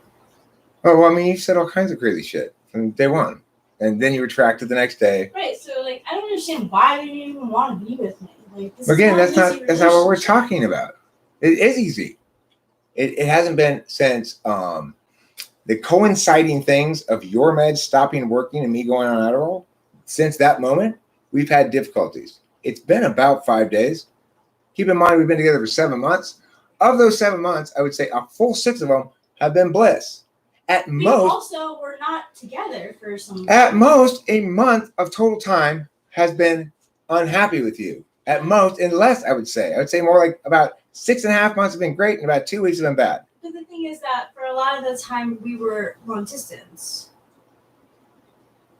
Okay, yeah, so you're not really living together. Okay, yeah, no, I understand. You don't want to be with me. I understand. I'm not trying to hold on to her, Christina. You're right. I just wish that it was that, it's like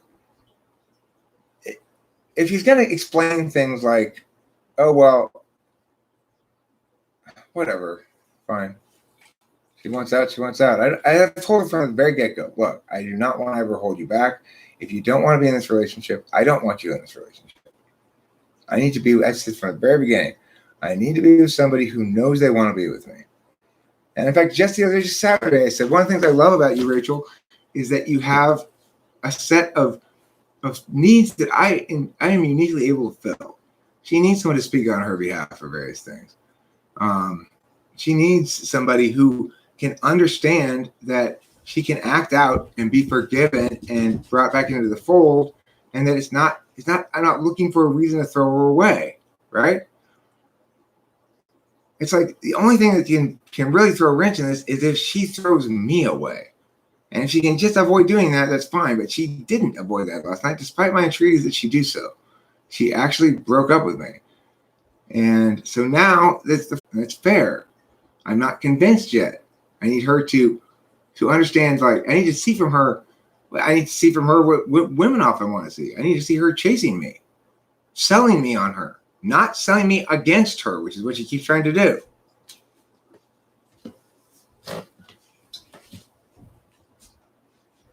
Right. What the fuck am I supposed to do? I can't stop her from leaving. And if you're saying, well, just make things okay, Eric, without getting what you need, without her recognizing and understanding the importance of having a firm position and being married to that position. That position can allow you room to move out of it, but there are ways that are legitimate and ways that are not.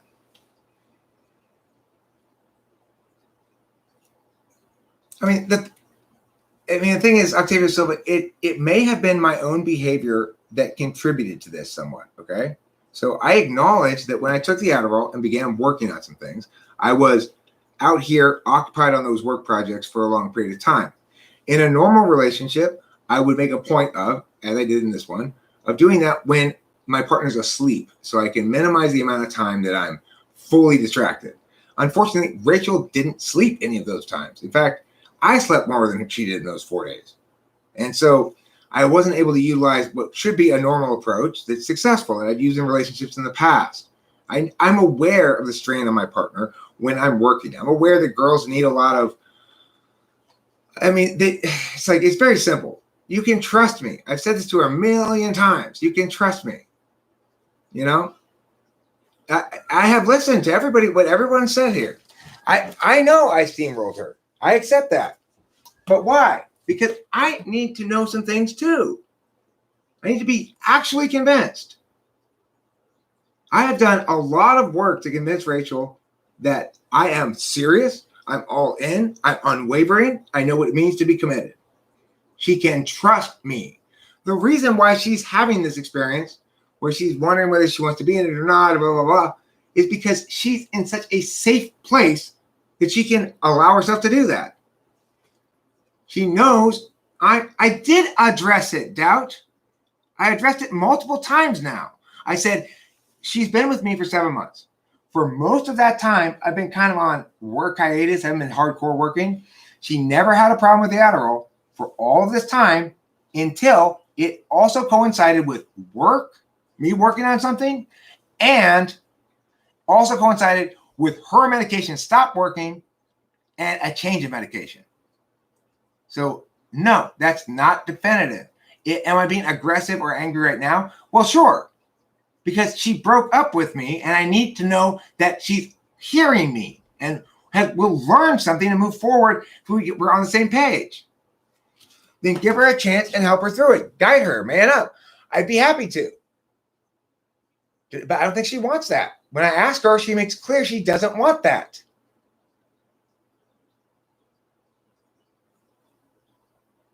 I mean, look, there's a lot of people in here saying contradictory things to each other. Why don't you guys argue with yourselves? I know what I'm doing here. I'm doing what's best for me and Rachel, which is I'm saying, look, I would still love to be with Rachel, the Rachel that I can trust. I can't trust Rachel right now because she breaks up with me at a moment's notice. But I would trust her nevertheless, again, if she could convince me that she understands that that's wrong and that I have good reason to believe she's never going to do it again. No, I did address that many times now, Doubt. Many, many times. No, Doubt, listen.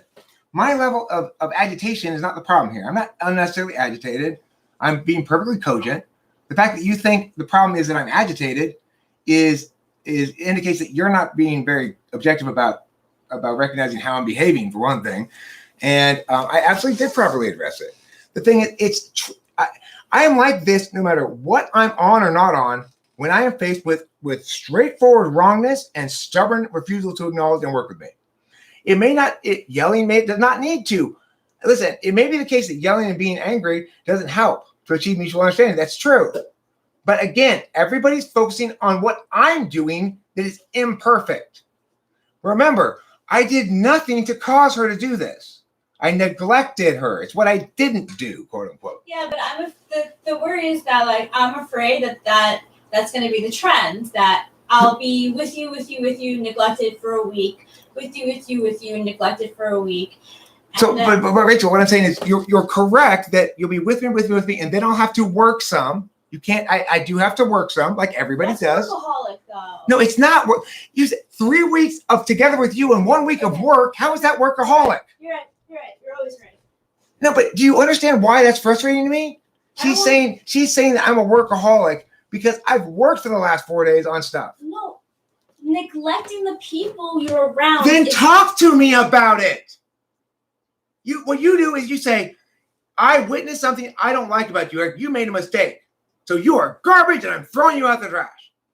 You say you're going to make mistakes. I'm not going to be able to tolerate your mistakes. I am incredibly mistake tolerant. The problem here is the mistake you made was I made a mistake, maybe, and what you did instead of talking to me about it and rendering it as a deviance from who I am and what's normal and something to be addressed and dealt with together as a team, you left, you packed your bags in the middle of the night as a teammate, you left and ran off the dark and thought about it and then broke up with me without even talking to me about it. I guess because I don't know how long I could actually deal with it. Deal with what? With the fact that I don't have someone to be with that is consistent. No, Rachel, I don't. Okay. You have somebody who's very consistent who has to work sometimes. I don't care if you have to work. I don't like who you are when you're on Adderall. No, you don't like who I am when I'm on Adderall and working and your medication's not working and you're interrupting me while I'm on Adderall and working. That's what you don't like. Don't generalize out. It's not even that big of a deal because we all know from like videos of the past, you're just gonna meet someone else and it's gonna be the same exact love story. Rachel, listen. That's how you fall in love. Rachel, listen to me. You knew that coming into this, right? So you chose that for yourself. Yeah. And you got exactly what you knew what you were going to get. You got full blast attachment, love, honoring, obeying, the whole 9 yards. You got perfect relationship guy. You knew you would. Doesn't matter who I'm with, I'm perfect relationship guy. Now it's a problem? I didn't say it's what you bought. I didn't say perfect romantic thing. It's what you said you wanted. I didn't say anything like that. No, well, you just did. You said that's what you knew you were getting when you came here. Right? Well, no, I said that, well, I knew of you that when you go into relationships, you say the same things, you act the same way. So it's like, I'm just another person that you're dating. So if you were to go to date the next person, they're going to be your precious, perfect angel. Correct. Just like everyone else. This is true, Rachel. You're just another person to whom I authentically and genuinely attempt to give my soul and who treats me as trash and throws me away at a moment's notice. You're just another in a long series of people who do that to me. Yes. Correct. I guess that makes me a bad guy.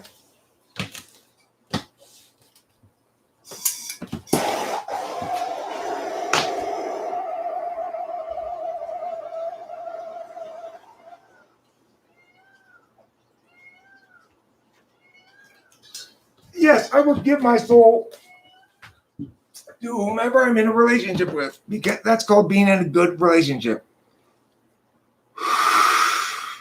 It's called being a good partner. I give of myself to my partner entirely. I don't withhold stuff. Always the same, like, what's her name was your precious, perfect angel too. Like, it's just like, I know that when I leave, the next person that you're going to be with is going to be exactly the same. Like, you're going to be exactly the same. I'm just a person that you're with. I mean, I actually have shit tons of totally original names I use for you. Precious Perfect Angel is one that is cross relationships, true. It is absolutely true that I will love the shit out of whomever I'm with because I'm a good person and I know how to be good in a relationship. Does that mean that, I mean, look, the fact is, Rachel, as I've explained to you before, though, also, I've never met anybody with whom I'm nearly remotely as compatible as you. You are the right person for me to be with, except there's this one area where you're not, which is you're not respecting the boundary I made clear from day one and made clear ever since. I need to feel safe. When you break up with me at a moment's notice and won't convince me convincingly to get back together with you by convincing me convincingly that you're not going to ever do that again and you understand why, well, then you fucked up in the one way I've indicated very often, over and over and over again, don't do that. So now you have a choice. You have a very clear choice. You either want to sell me on the idea that I can trust you going forward, or you don't. And if you don't want to sell me on that idea, then that's your prerogative. But I don't want to get back together with you until you sell me on the idea that I can actually trust you going forward. Because what you're hearing from me is that what I'm hearing from her is that I'm not only not special, I'm not valuable. I'm not of any value. That she's willing to and easily will throw me away the moment she has a hint that I might not be perfect. That there might be something she doesn't like about me. That I might be making a mistake. Now, Rachel knows she needs to be allowed to make mistakes without being broken up with or thrown away. She's experienced too many times people in her life where she's made a mistake and people have thrown her away. So it's why it's so appalling to me that she's so willing to do it to me. So don't you want to be with someone who's easier? Like, Rachel, we're not talking about what I want. I've been clear about what I want. We're not talking about what I want. We're talking about what you want. But isn't it easier in general for people to be together I've never met anybody easier to be with than you. You're a relationship person. You deal with relationships healthily in your mind. So why don't you find someone who actually feels that way about relationships too? I did, but she broke up with me. I don't. How do you do? Don't lie. You feel the same way. You've convinced me of that very thoroughly over the course of months. You convinced me that you are as relationship as me, that you are into the whole permanence thing as much as I am. We've had many conversations about the fact that we're going to eventually get married and be together forever and stuff. Many, many such conversations. So I No, have every reason in the I world to know. believe that. Maybe we did that prematurely because No, okay, but- we didn't actually like really live. So you're not understanding what words are for. You see, those words that you said then multiple times over the course of months convinced me that I was safe, which means if I do make a mistake, let's say I do ignore you for a couple of days, that I've got a lot of rope to play with. That you're going to talk to me about it. I'll have a chance to fix it. We'll have a chance to be fair with each other about things. That you're not going to mistakenly conflate this moment mistake that Eric made for a new Eric that is no longer worth being with. Well, I mean, what you did is you said, because I made a mistake, Eric made a mistake, that you're perfectly, the correct thing to do is to throw me away. Whereas I've always told you that when you make a mistake, I will be there for you. I will not throw you away. I will not allow you to use, I will never use against you your dark moments where you're saying shit that's bad or whatever. Just don't do that one thing. But you did that one thing. You broke up with me. Okay, so how do we remedy this? Exactly. All right. Well, we start with understanding. Oh, I can listen to doubt. I mean, the thing is, I want to say you have to be careful with your words too, because you're actually damaging. You're actually damaging people when you give the wrong kind of advice and stuff. It's absolutely not the case. My behavior has been absolutely acceptable. And the reason my behavior is absolutely acceptable is because I've not said anything bad. I've not critiqued her ontology. And just because my tone is a little bit strong, there's a good reason for that. She broke up with me last night for no reason.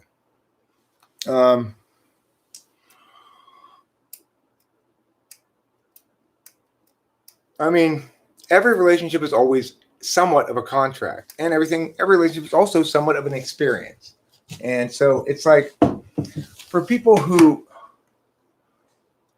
are stuck in their frame, people who are stuck in their frame, like Doubt, for example, he's not interested in seeing this work. He's interested in arguing his angle of interpretation and position. He's not interested in hearing what I'm saying at all. He's saying, I'm not listening to him. But I did address the Adderall point. And the point is also that to address the Adderall point meaningfully means to be in a relationship where I can trust the person to address the point with me and not to leave abruptly. Because nobody can be in a relationship where somebody leaves abruptly. Okay? Nobody can be in that relationship. Lero Pacheco says, Eric is 100% right. It's normal to be angry, and I'm not even aggressive. That's absolutely true. I'm not aggressive. Sometimes I get frustrated because, well, I'm having to talk to the chat because I know Jake Hurwitz. I didn't say she's not allowed to leave abruptly. I'm saying one of my terms that I made very clear at the beginning of the relationship and continue to make. Jake, listen then. Listen. No, that's because, look, leaving abruptly is fine, but then leave abruptly. If she's going to say, I break up with you and leave, then that's fine. Then do that. But that's not what's happening here. She wants to have both ways. So what you need to understand, Jake Hurwitz, and Doubt needs to understand, is that the reality is very simple. Rachel made a mistake. I'm willing to forgive her for that completely. But I need to know that we are on the same page. And right now, we're not on the same page. She has decided yesterday you made her feel unhappy and will continue to. She broke the rule of commitment. You're convincing her of the truth. You make her feel bad. Well, I mean, that's the thing. Well, I've told her too, Alexander Cruz. I said, listen, if you do break up with me, that's fine. I'm not going to be a dick about it. I'm not going to force you to leave right this second or anything like that. But, I mean, I will facilitate her departure in a civilized fashion. I'm not vindictive. Okay? Do you understand that, everybody? Does everybody understand this? Jake Hurwitz, this is the thing. You want to say, you say this. I'm listening very clearly. You said she's trying to play both sides. She's not. She wants to leave. What other page do you need her on? Okay, so Jake Hurwitz, the problem here is if that were clear, if she were being very clear about that, and then fine. But she's going back and forth about it. She's not clear about it, and I don't believe that's the case. Okay, we've been together for 7 months now. We love each other very much. We're a perfect fit for each other. We have the same taste in music. It's like, I'm not trying to be vindictive. What I am trying to do is I'm not going to allow wrongness to control the frame. I just will not do that. And owning your choices means she broke up with me. So I need her to sit there with that and realize that, okay, since she's shown me I'm trash, then she needs to sell me on the fact that I'm not. My F5 is not flaring up. I'm incredibly reasonable and correct about everything. You always are. I don't think I could deal with that either. But the thing is, I'm fair about that even. Same taste in music is pretty important. Surprisingly, it's an interesting thing because you go into most relationships with the assumption you can't get that. That's something you just can't have. You can't have same taste in music. Slope? I think it's a troll. Somebody stole my name. Yeah. And, I'm is not that sure. one It's of my? Probably a spite monkey. That's my guess. It's a spite monkey.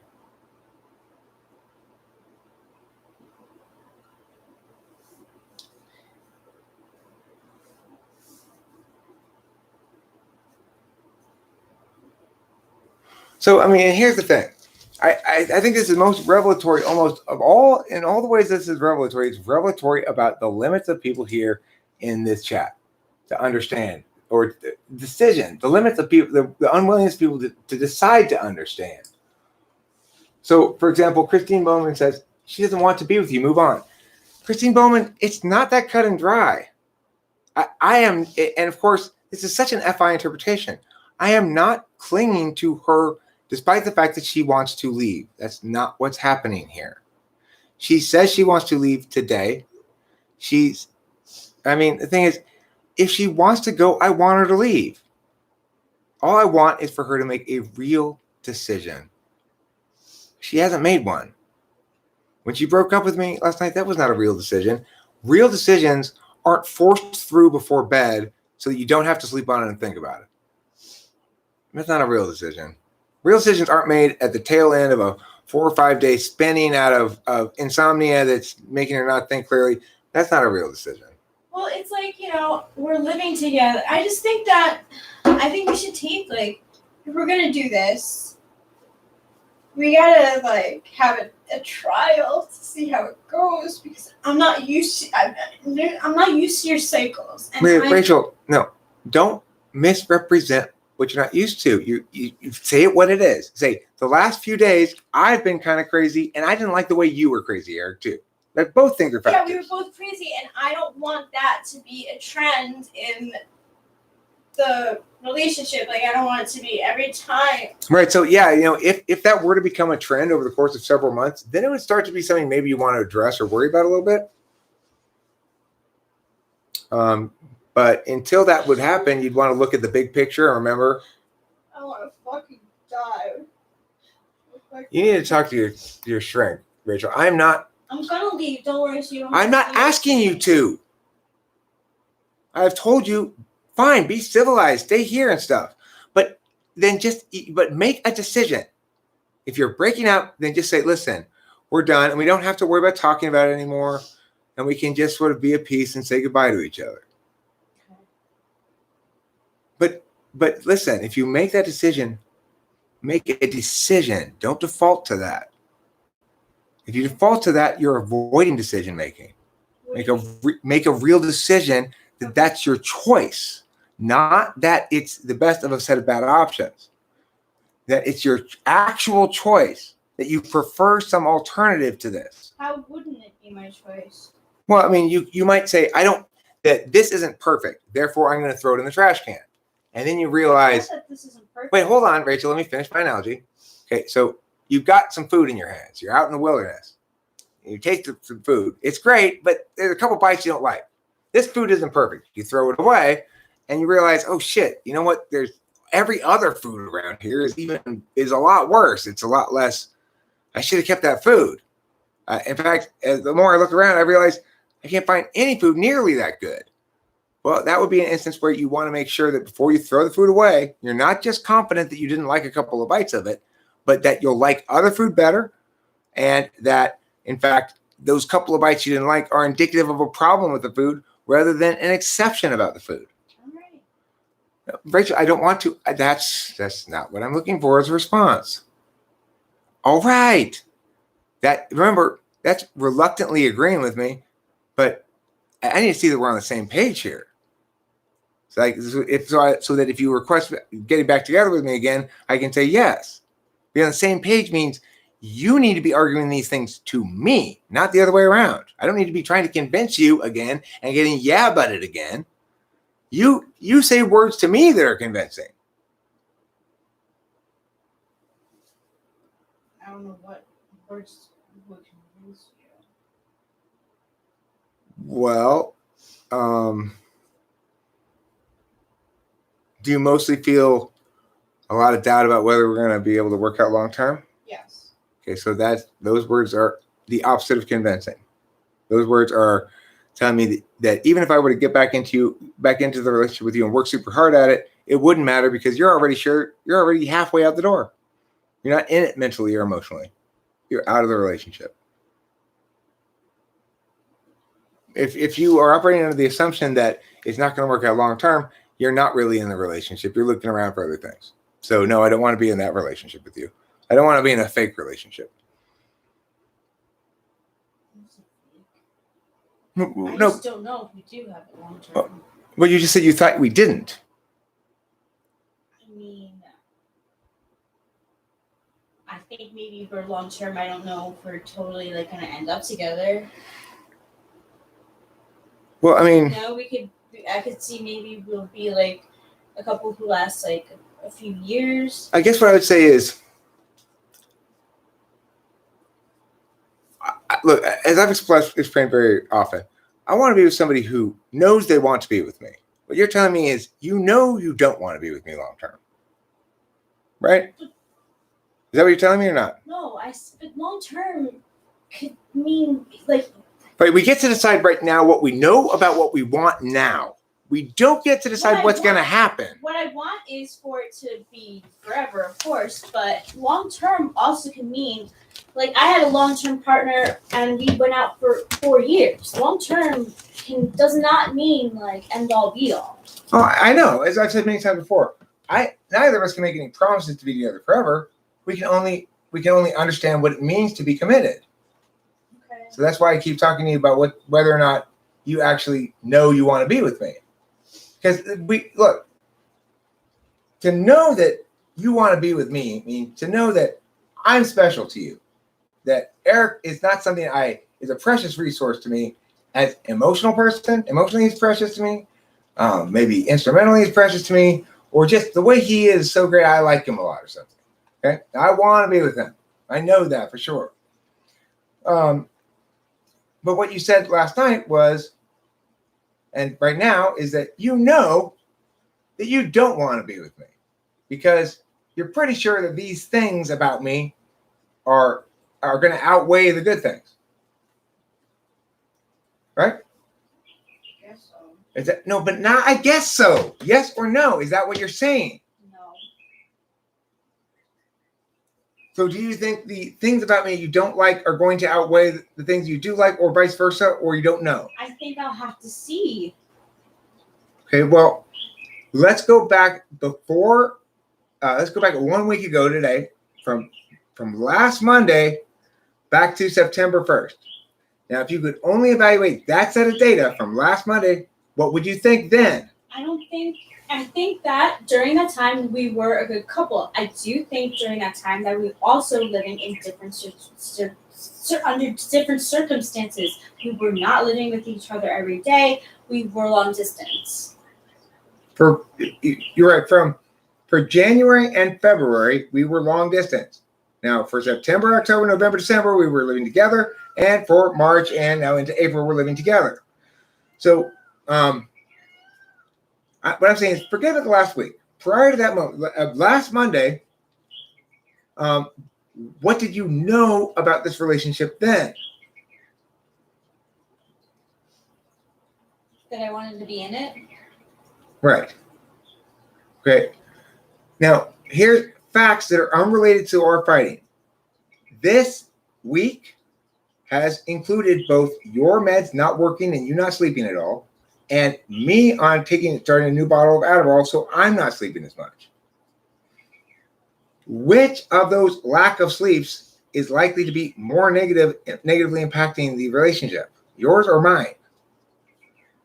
You interpret it as mine, but I'm not doing anything to you. Both, honestly. But Rachel, I'm not doing anything to you. I haven't done anything wrong. Just because you expected an ongoing outpouring of constant cherishing from me, and I pull back for a few days to work on things, is not a reason to break up with me. It is a reason for me to think, okay, well, maybe. Who's going to cherish you more? Okay, it is okay for me to think that maybe I have to see how this goes, living with you again. Okay, so, but Rachel, like us living together again. Rachel, you're trying to revisit questions that have already been addressed in full and decided and agreed upon. It's not that black and white. You can be in love with someone, and in the beginning it's great, and then you move in together, and it's a different situation. You're right. I mean, the only thing you can be black and white on. To see how it goes. You're right. The only thing you can really be black and white on is the fact that you have to make a decision. You can't straddle it. You can't say, I want to live with you, Eric, but I don't want you to know I'm going to stay living with you. I don't want to give you any useful information about the future. I'll be here today. Tomorrow I may be gone.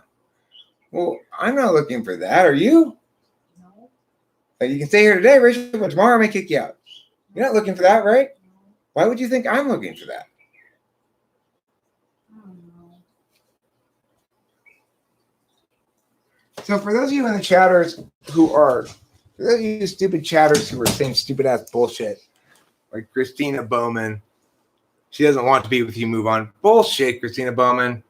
The thing is, that's the sort of thing an FI polar person is susceptible to.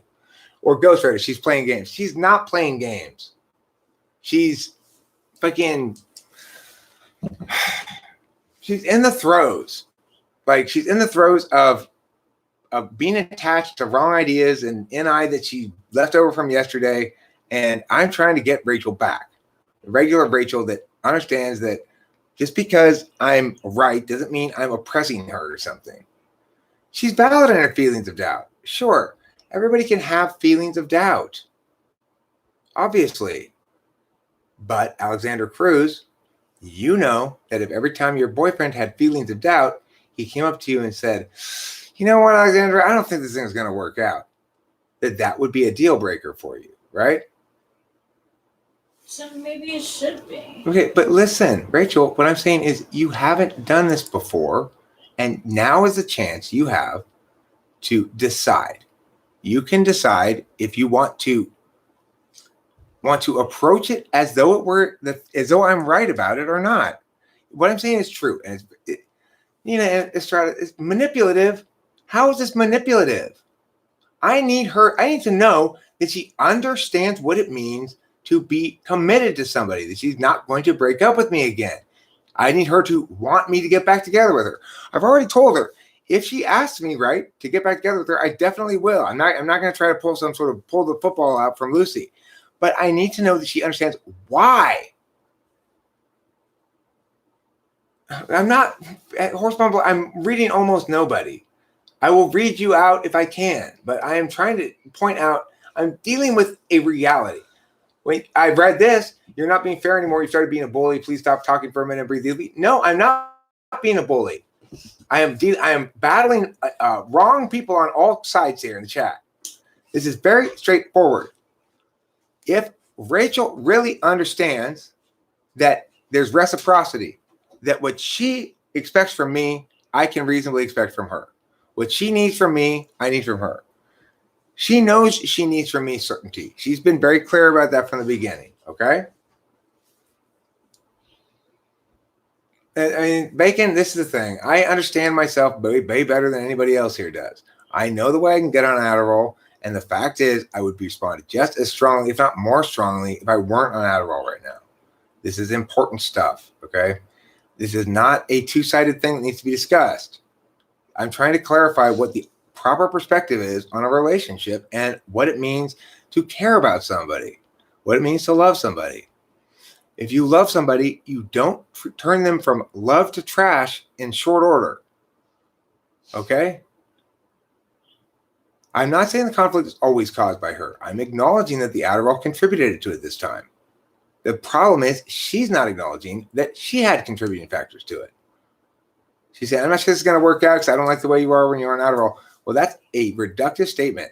The truth is she didn't like the way I was on Adderall and working this time. It's not, she didn't like the way I'm on Adderall because she's never mentioned it before in all 7 months we've been together. It's just I wasn't working on things like this. So we have to be objective, okay? And because Horse Mumbler cares about beyond this moment in these words. This is a problem with TI people, including myself sometimes. But we see, I think, Rachel embracing TI values here. Well, I'm currently addressing other people's opinions. I will get back to Rachel in a second. Horse Mumbler. She did acknowledge that. Okay, so Horse Mumbler, what do you think I need to have agreed to? Not just acknowledged, but agreed to, actively and actually agreed to. What do you think it is that I need to agree to?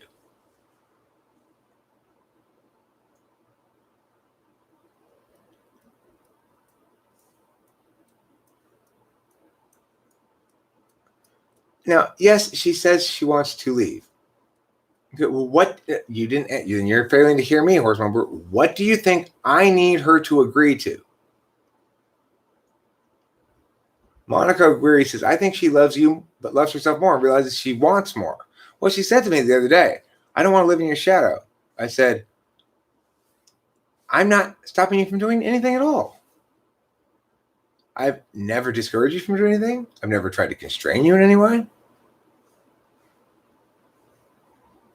So, okay, I will be happy to listen. Rachel, I would like you to talk for a stretch of time up to me about everything you're feeling, bad, negative and stuff. I'm giving you a complete pass here to be as negative as you want. I will listen carefully. I will hear your words, and I will take them seriously. Well, I do want to start off by saying that you're right that when I don't get sleep, like I'm much more of an irritable person. But I do think that at the same time, like when you're on Adderall, you're much more of an irritable person too. So like it's really hard because like I feel like I want to try the relationship out to see if this is something that I can live with or that I can't. That same thing for you, you know? But weren't you doing that? Weren't you doing exactly that? Weren't you trying the relationship out? I mean, But I mean, I had been so certain that things would be great that I did not prepare myself for the bumps. And I don't know if So if you were concerned about those bumps, then why break up with me? well, I didn't even know I didn't know what to expect. I mean, this really is the first time like I'm seeing this. So why do you expect this from now on then? If it's like you've seen everything else a lot before, why not continue to expect that and think this is probably a deviance from the norm rather than the new norm? Because I would say for the most part, like when you're adding up, you take on a different. But that's not true except for this time. You've never said that before. You never said anything of the sort. I know, maybe I should have. No, but it wasn't true before. That's why you didn't say it. You never felt that before. This is the first time. That's not true. I just didn't say it. I thought that it's not right for me to tell you what I think. Okay, well, yeah, that's true. If you think that that you don't like me as I am, then I get that. And I am as I am. I come in two shades, Adderall and non-Adderall. Now, I can tell you objectively that given the fact you weren't lying, you have liked me a lot most of the time when I'm on Adderall, almost all the time. And you have not had any negative feelings about me on Adderall. So that's the truth, okay? For the vast majority of the time that I've been on Adderall around you, which is most of the time, even if you're not aware of it. So no, I always am because you're edgier. No, you're not always am, because if that were the case, then you'd acknowledge that in Hawaii the week that we were there and I was on it the whole first week and we were sleeping the whole time and I wasn't edgy at all, was I? Not the whole time. So okay, all right. Well, so fine. So fine. Hey, fine. Listen, if in fact the fact that I have my prescription drugs is a deal breaker for you, then that's fine. You have your prescription drugs. I got mine. We both knew what we were getting coming in, but I guess you've decided you've had enough experience now that you know, because you've had the thing. You can't tell me you need to try it out, because remember, we've been together, living together for 5 or 7 months. Then this is new. This is new. This response. This is not an old response. It's my mistake for not saying something. But this is a new response, right? What? Because you just indicated you've been thinking this for a long time and didn't say anything. I'm not buying it, because I also believed you before when you said the words that were contradictory to that. So I know you weren't lying. You weren't lying to me, right? Or were you? Tired. I don't really have that answer for you. I wasn't lying. So then why, since you knew something different then and you know something different now, why prioritize this knowing over that knowing? I like what I know now.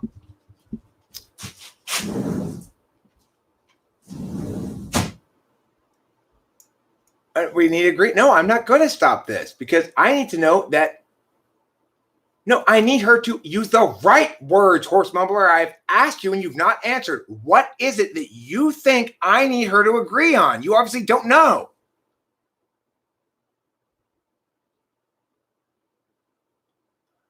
Hey, if she's giving me a bunch of words guaranteeing me that she's not ever going to do this to me, and then she does it, I have good reason to call those lies. I'm not saying I never asked her to never leave me, right? I said, we need to be at least in agreement on this, that we value each other enough that we will not throw each other away at a moment's notice. That if we give up on each other, it'll be after trying hard for a while. She agreed to this, and that's reasonable to think that's what it means to be committed to somebody. Right? I need to know that she wants me and values me as much as I want and value her. And right now she's refusing to say things that convey that to me. Whether or not that's because she doesn't feel those things, maybe we're not meant to be together. If, in fact, she doesn't pass this test and we're not meant to be together, then I'm not going to get back together with her.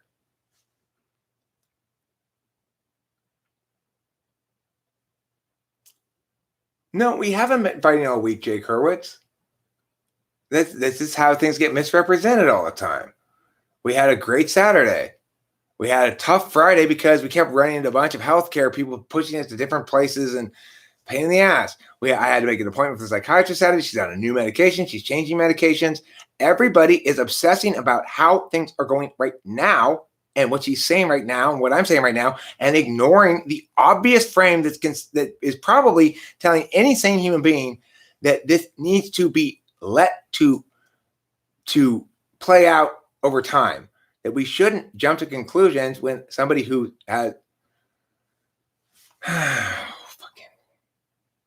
okay, horse mumbler, I am not always looking at the chat right now. A lot of times I'm not looking at the chat. It's not because I saw it and chose not to read it. It's because I'm trying to make some points here. People continually are trying to argue against what is fundamentally it's like, look, I hope now that this is an opportunity to teach you guys how to think properly. Like when Horseman says, you need to agree with her acknowledgement of fault and be on the same page. You unfairly rejected it based only on tone. No, I've asked you and you've not responded. What is it you think I needed her to agree to? Because you're wrong. She didn't agree to it. She agreed to something else. So that's why I ask you that. Don't fucking listen to me and answer the question. Then you wouldn't be stuck in the space of wrongness here.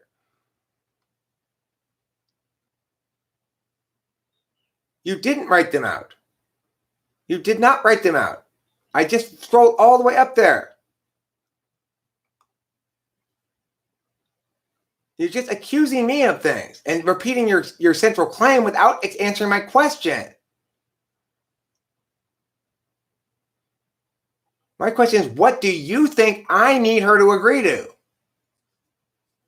You're not answering my question. Look, I don't need to confirm my own thoughts or not. I am saying this, and very straightforward. Unfortunately, Rachel broke up with me yesterday. As a human being, I need to know that if I get back together with her, she's not just going to break up with me again.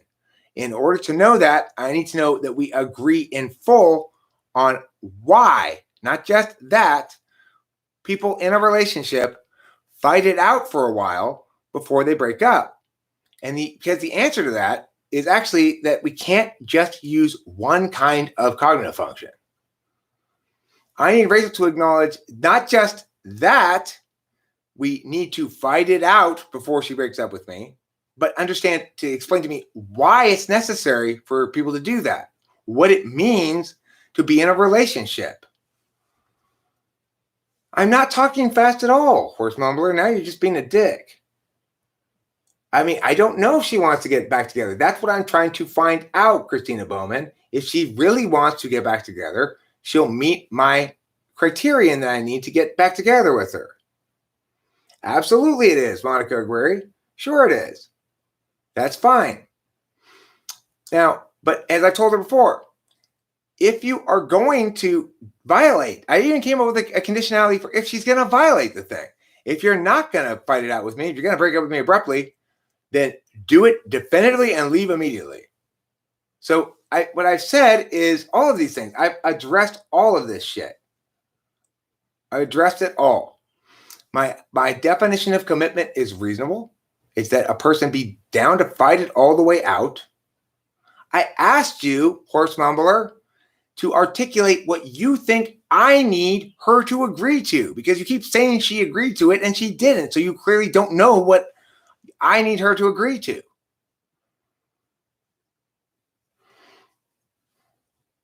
So that's why I keep saying that same thing over and over again. No, I'm not expecting to be the one setting the terms. I have my terms. She has hers. I'm willing to meet her terms. If our terms are fundamentally in disagreement with each other, then fine, we won't be together. But she needs to make a decision about what her position on things is. That's the problem. She keeps trying to tell me what my position on things are. That's not going to work. I mean, the real reason why she wants to break up with me right now is because she hasn't adjusted to her new meds. She had Saturday, she had no meds. Last night she took a Klonopin and knocked her the fuck out. She had plenty of sleeps, but she just started a new medication last night. She's, I guess, in a depressive state. I wouldn't call this manic at all. She needs time. She needs time to process and stuff. I would be happy to give her time alone. No problem. No problem. I can take her to a hotel. I'd be happy to do that. Text her that. You got her number, right? I'd be happy to take her to a hotel tonight. She needs a night by herself. That's fine. Right, that state is only temporary and aggravated by her own unpleasantness and not off the table for discussion. I mean, I think I tried to prepare Rachel specifically for this trip. I said to her specifically, now look, Rachel, coming back this time, be aware, it's going to be a stretch where I'm getting back into working for real. So I've been kind of off of it. And I want to get some shit done. And what that means is I'm going to be, kind of hold up working on shit for all day long, for a few days, She says she understood. In fact, yesterday she even said, now you prepared me for with your words, but I still wasn't prepared for it. Well, fair enough. But the thing is, we have a choice. Do we interpret this as a problem with the relationship or an area where maybe I'm being unfair? So maybe Rachel's being unfair. That's possible. I'm not saying it's necessarily the case, but maybe it's true. Maybe this is an area where she could that she could recognize that Eric needs to do what he needs to do. And if I'm feeling bad, then maybe I, Rachel, need to check myself, to take a look and see what I can do, blah, blah, blah, blah. No, Monica Aguirre and Jake Hurwitz, listen, well, I've been very clear all along. I understood she admitted something. I don't need her to admit to it. I need her to make the advocacy herself. I've said this. You're not listening to me. She needs to sell me on the idea that I can trust her going forward, not reluctantly agree to it. Listen, right now, Dowd, I'm speaking to everybody here trying to frame this properly. Okay, I will take her to a hotel now. Not a problem. I am arguing with the people in the chat. I know it won't amount to anything. With Rachel, specifically. But I do know it'll help you. It'll help those of you who are thinking wrongly about this. I am doing everything right here in the sense that I want what's best for me and Rachel. I want to bring her, I want her back as my girlfriend, but I can't fairly to myself. I didn't move the goalpost. I did not move the goalpost. I need her to, I said from the very get-go, she needs to sell me on the fact that I can trust her going forward. I told her that in bed before I ever got on this live stream. Well, because they're wrong. So I'm helping you guys understand that, look, it's safe here because I can see the truth. I'm easily defensible. I'm not, who am I frame walking, horse mumbler? Right. My problem here is that Rachel takes what might be a legitimate complaint and instead of treating it as a teammate would to address a complaint, I'm not frame walking you. I am correct. She broke up with me. I'm saying before I get back together with her, I need her to not reluctantly agree with these things. I need her to convince me she agrees with them. Convince me they are her positions. Otherwise, I'm not going to be convinced she's just going to do it again. I'm not acting like a team member. She's not even here. She's inside the house, okay? She's not listening to any of this except remotely if she chooses to.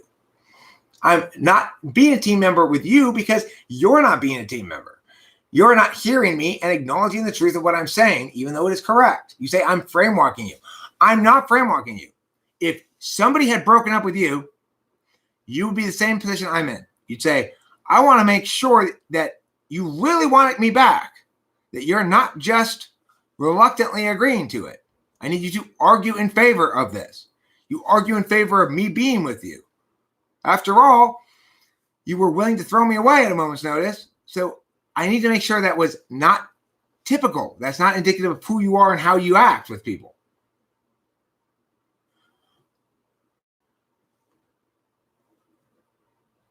You know, I told you this from the very beginning. Listen, Rachel, you're going to need to sell me on this. It's not going to work to just reluctantly agree. I told her this in the bedroom before I got on the live stream, so I don't blame you guys for not being aware of that.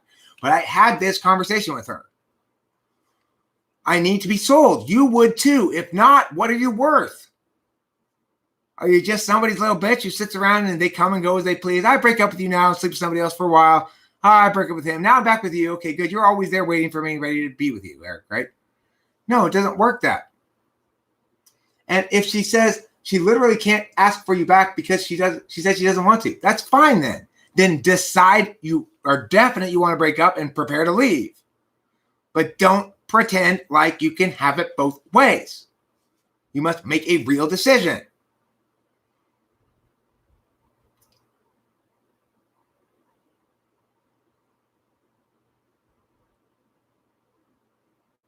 She broke up with me. She's not my woman anymore, horse mumbler. She's just a woman who's doing a poor job of getting me back. Right, Susie? Right?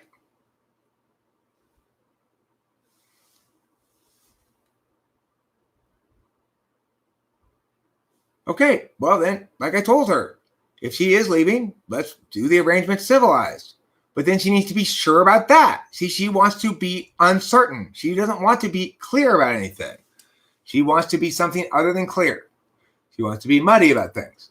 So, that is not something I'm going to tolerate, obviously, because she can break up with me. She can whatever, but she's not going to treat me like a little bitch, okay? That's it. I would be happy to take Rachel to a hotel tonight. I'm not going to be difficult. I'm not vindictive, but I do require to know that my girlfriend is as into the relationship as I am. If she's not, and she doesn't really want me, then I need to know that too. She can't sort of split the difference and say, I want to try it for a while. I don't want to play that game. We've tried it for a long time.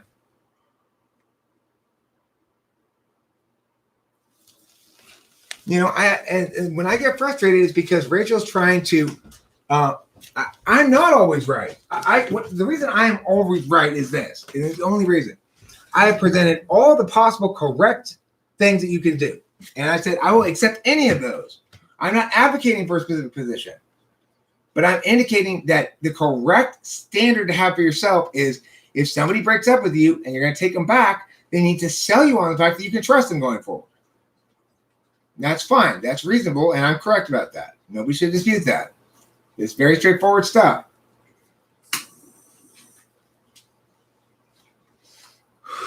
Note, I'm not trying to put a ticking clock. Rachel's welcome to take her time. I'm not trying to force her to decide things right now. I am human, however, too. And my girlfriend broke up with me last night for no good reason. So I'm hurt and angry. And yet, despite being hurt and angry, everything I'm saying is incredibly reasonable and fair. Did I frame walk Rachel and horse mumbler? I mean, no, I didn't. Did I say I needed to agree to this? Yeah, and it's possible that when I had said what I needed initially, I didn't give enough clarity on what I needed, but I did that in the bedroom. I made it clear to Rachel, look, you're going to have to sell me on the fact that I can trust you now that you've broken up with me. It's not going to be enough. I'm not going to do your work for you, you know? That's fair and appropriate. It would be inappropriate for anything else to happen. You know, she has to take ownership of what she wants. If she knows clearly enough, based on a few days of feeling bad, that she wants to break up with me, then isn't it reasonable for me to want her to know that clearly, at least, that she wants to get back together with me? She wasn't uncertain at all about wanting to break up with me last night. I don't feel. Does anybody feel convinced that she really wants to be with me? Now, no, I think she does, actually. I do think she does actually want to be with me. But does anybody here feel convinced of it? If you were in my shoes, wouldn't you expect to feel convinced of it?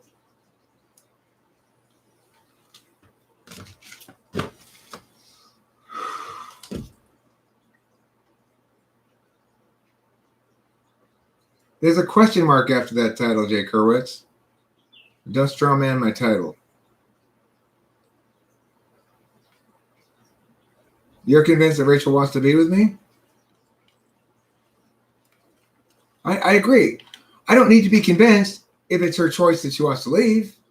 I mean, that's her choice. You know, I just need to be convinced that if I'm going to take her back, that that's really her choice. That she's really choosing to be with me because she loves me and recognizes that I deserve to be valued and respected and appreciated and treated well.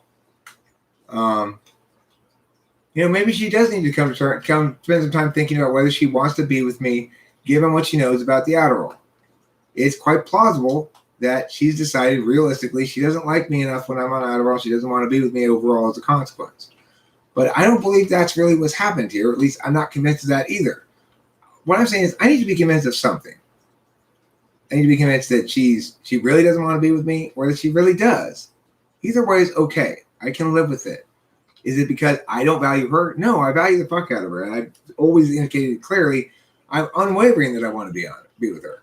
Even when she has problems, even when she makes mistakes. It's fine. I still love her the same.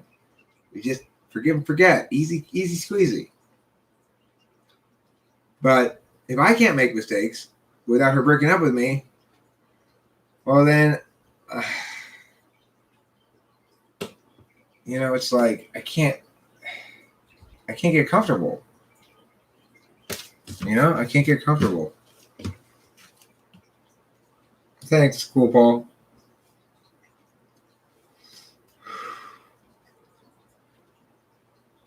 Keegan Wheel McCann, it's not true.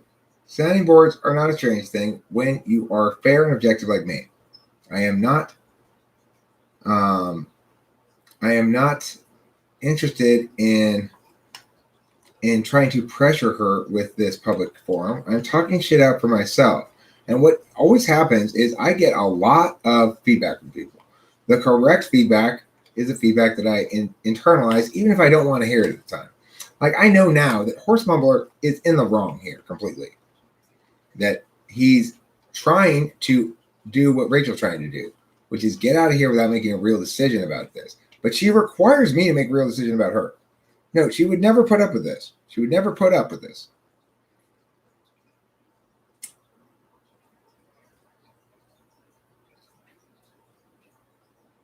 No, I didn't tell you to write what you think she needs. Oh, yeah, okay, you were. Never mind, you were right.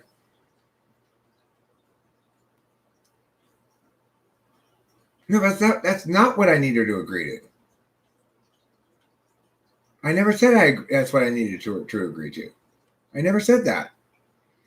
I need her to convince me that she is on the same page with me about the nature of the relationship, of valuing the other person, and what that means. I'm telling you right now, I have been broken up with. I would like to get back with Rachel. I would like to be with Rachel. I still want to be in a relationship with her. I don't want to be broken up with Rachel. But that has to be a two-way street. And right now, she's not convinced me that she's as sold on me as I am on her.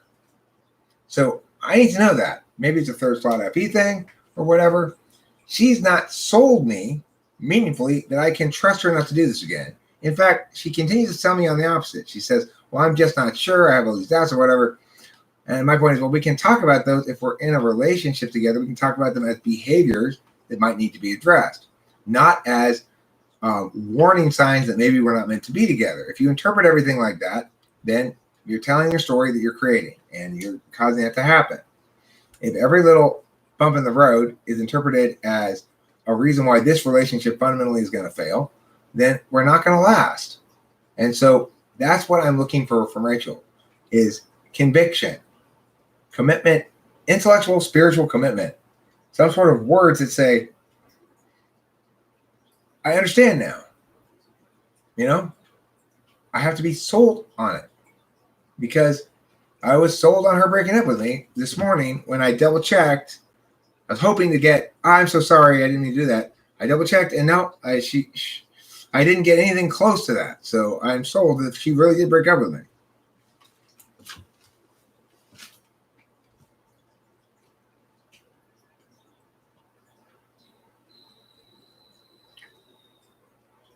Okay, well, Alexander Cruz said something smart here.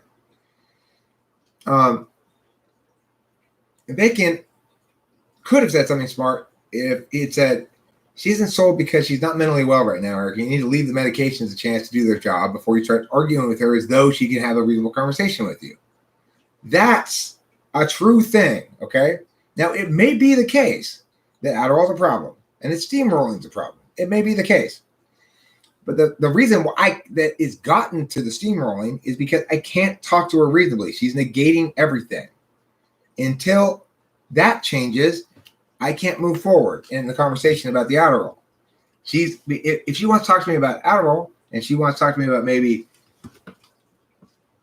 adjusting how I approach it, some sort of solution or whatever, fine. But if she approaches it with, her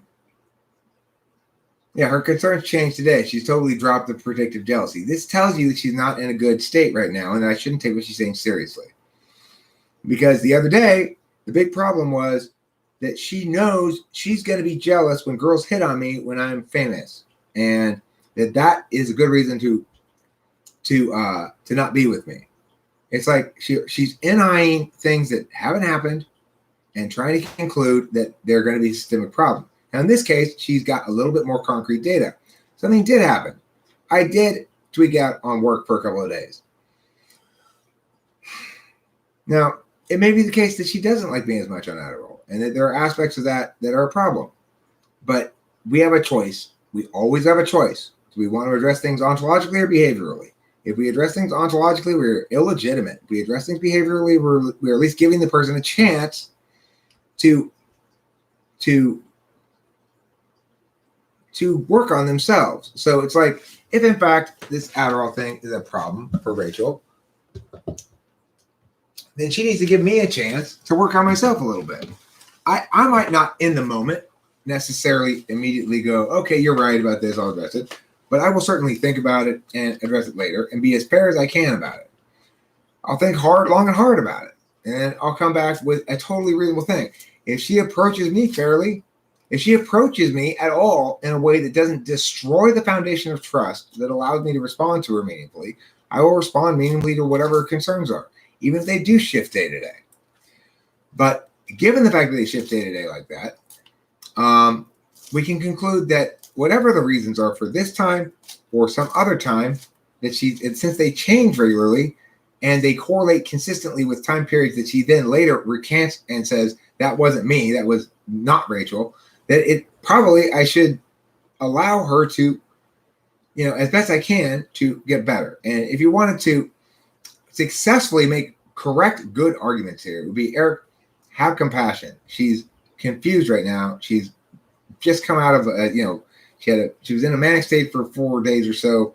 She's just changing medication. You know better than you're acknowledging that she doesn't know what she's doing right now exactly, and trying to force her to meow is just you pushing your anger and your being wronged. And then I'd say that's true. I'm just pushing my anger at being wrong. It's totally legitimate, Eric. So if you want to do that, you go for it. But you could choose a higher road. That would be a good thing to say. So this is what I mean by the chat needs to learn some things too. Just because I could take a higher road doesn't mean I'm the problem. Just because I could take a higher road doesn't mean the obligation's on me to do so. I plan to choose a higher road. I'm trying to. But additionally, don't undervalue my humanity so much. I'm a human being too. Just because I understand clearly doesn't mean I'm not susceptible to being hurt. When somebody demonstrates to me so clearly that they value me so little, then it's going to hurt my feelings. I've done nothing but tell Rachel and prove to Rachel how valuable she is to me, how I'm constant, how she can rely on me being here for her as a partner no matter what, how I have the right approach to mistakes. So if I did make a mistake, remember that I'm human too. And the most important frame is a simple one. It's this. Are we behaving in ways that respect the equivalence of the other person's humanity? Rachel would never tolerate this from me. If I were every day for a stretch of time telling her reasons why I think we might not work out, would she feel safe or unsafe? She'd feel very unsafe. How would she respond? I don't know. She'd probably leave right away. She'd just bail. She's so accustomed to things, to people not really being trustworthy, that's what would happen, I suppose. And that may happen this time. She may end up leaving because she's accustomed to people not being trustworthy. But I am trustworthy. And the fact that I need to vent and be angry and say the harsh truths of things sometimes and get my words out is fair too. Winston's mom is right.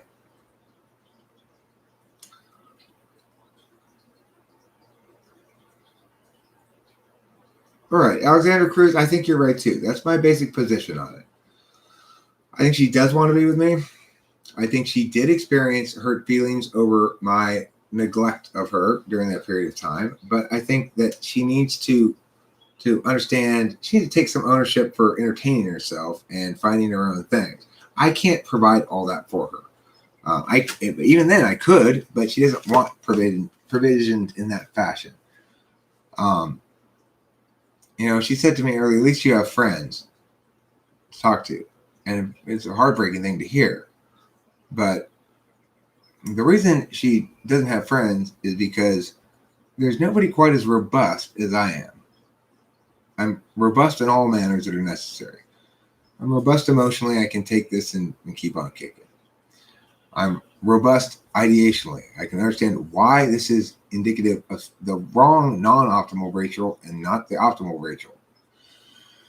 I'm intuitive. I can relieve her of the trap of her NI sometimes. But I'm also human. And so,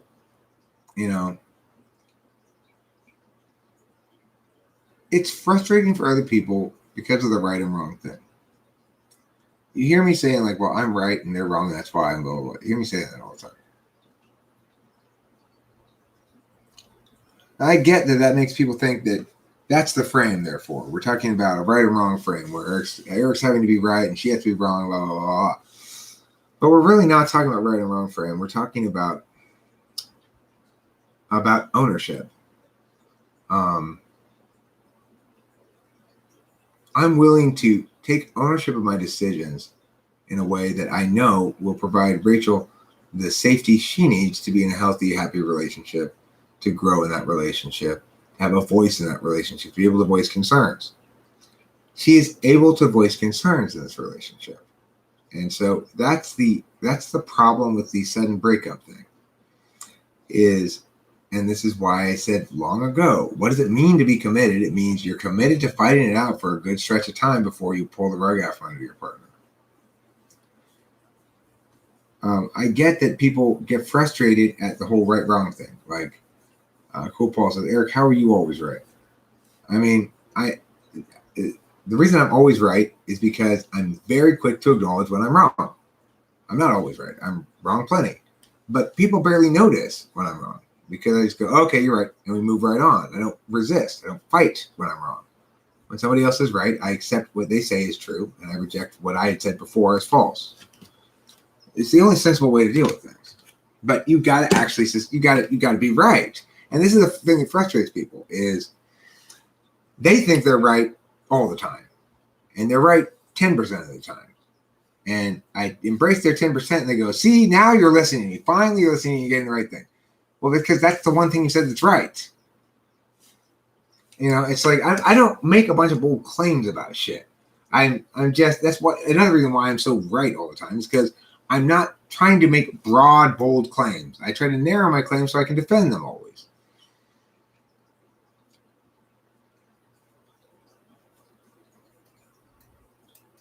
It is difficult dealing with mental illness. Absolutely. And yeah, I'm arrogant, but not at all nasty, and I'm fair. And my arrogance is born of the frustration of not being listened to for my whole life and being right all the time. And so, you know, it's like, I'm done not being listened to. You don't have to agree with me, but you got to listen to me and work with me somewhat. If I'm talking a whole shit ton and not letting the other person talk, guaranteed they're not listening to me. That happens after I've tried to talk to them normally and they're not listening to me. Well, I mean, it sounds arrogant, Bacon. I am uniquely qualified to provide Rachel what she needs, which is to say, I truly love her passionately and deeply. And I really believe that she's the one for me. She's my soulmate. And I'm not going to waver in those conclusions based on whether or not I feel happy about how she's behaving in the moment, because I'm able to keep the bigger picture frame and say, okay, this is deviating from the norm. This is not Rachel, normal Rachel I'm dealing with.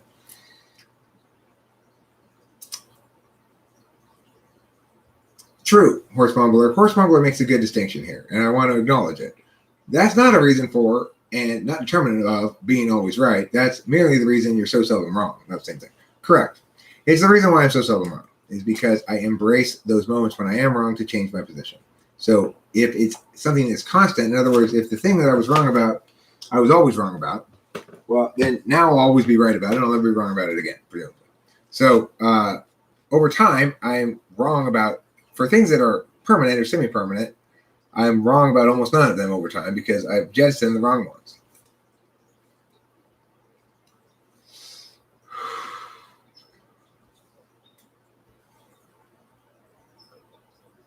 So that, I don't take that as a rude question, Jake Hurwitz. I appreciate the question, actually. I can answer that no problem. At the risk of sounding rude, why do you want to be with someone who requires this level of jealousy and puts you through this kind of stress? Well, I don't think this is indicative of a pattern that I'm going to have to deal with over and over again. I think we're going to get this thing hammered out in terms of the proper medication for it. So I think this is primarily the result of her medication issues and only incidentally the result of Adderall or how I'm acting or something. Okay.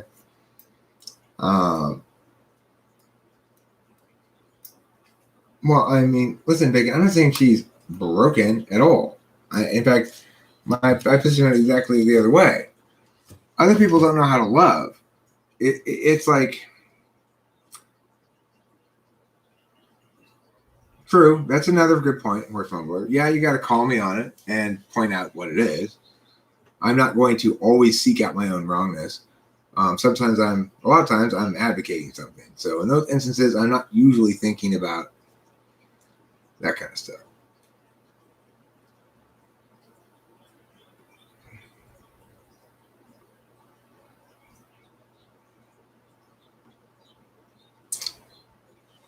Well, I get that. I would love some FI time too. I would love love and care right now too. I am hurt. I have been tossed aside like yesterday's trash. So, but I can't go seek comfort from her. She's the one who tossed me aside like trash. And until I'm convinced that she understands that's what happened and understands why it's critical that she not do so again and understand what the alternative is and sell me on the fact that we're on the same page, then I can't. I'm not going to go get comfort from the person who broke up with me over the fact they broke up with me. Right.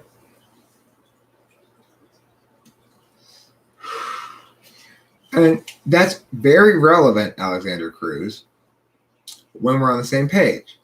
So if she didn't mean to make me feel that way, and she feels really bad about it because she understands in full how she's responsible to have the same to offer your partner the same level of security that you demand of them. She would not tolerate sharing me with anybody. But she wants me to share her with an unspecified alternative that's better because she said, well, I'm unhappy, so obviously this is not working. Okay, but it's like there's plenty of occasions where I'm unhappy with a sack of weed, for example, but I still smoke it all because the point of letting it go to waste. In this instance, she's gotten her SI is framing out her NI. Her recent experience is defining her overall truth instead of her overall experience defining her overall truth. And when I try to call her on that, she tries to sort of backpedal and say that there were these concerns from before, but it's what Hambone said. I'm really glad he said that because I forgot about that. The thing to note is just on Friday, she was saying that the big problem that made our relationship maybe not going to work was her understanding that she's going to be jealous of me in the future in some way. And even Horse Mumbler has been like, yeah, Rachel, that's unfair. You can't get mad at him for a mistake he hasn't made. And it was unconvincing to her because she was interpreting it. She wasn't trying to blame me. She was merely trying to explain and display and talk about how this fundamental underlying problem in the relationship meant the relationship wasn't viable. She's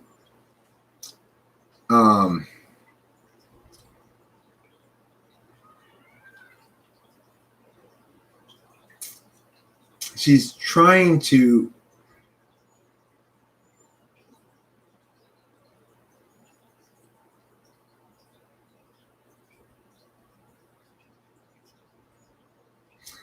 look, if that's the case, Monica, then that's fine. I'm not trying to keep her in a relationship where she's not happy or doesn't want to be.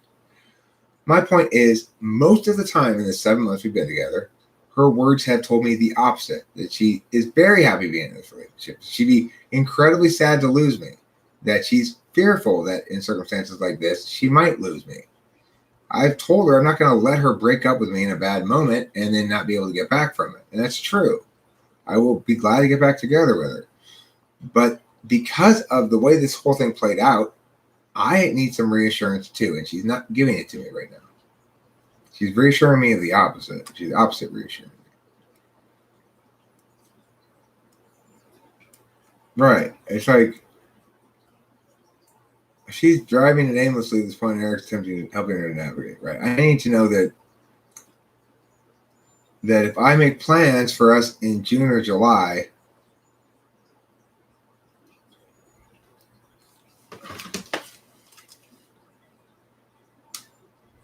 my justice isn't wrathful. I'm not asking her for anything unreasonable. I'm not accusing her of anything. I'm not critiquing her in any way.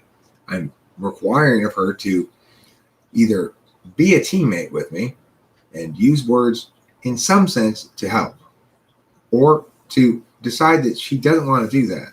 She wants to leave me uncertain. I've made clear to her from the thing is, it's not like this is news, for God's sake. She and I talked about this a lot. What's the most important thing? I have two stages of being in a relationship, all in and all out. So I need my partner to recognize that they are also all in. And that means they may get to the point where they're like, fuck it, I can't do this anymore. But it will be after a long, hard slog of operating under the assumption that it's right. Because you got to do that to afford your partner the benefit of the doubt. Otherwise, your head's not in the relationship.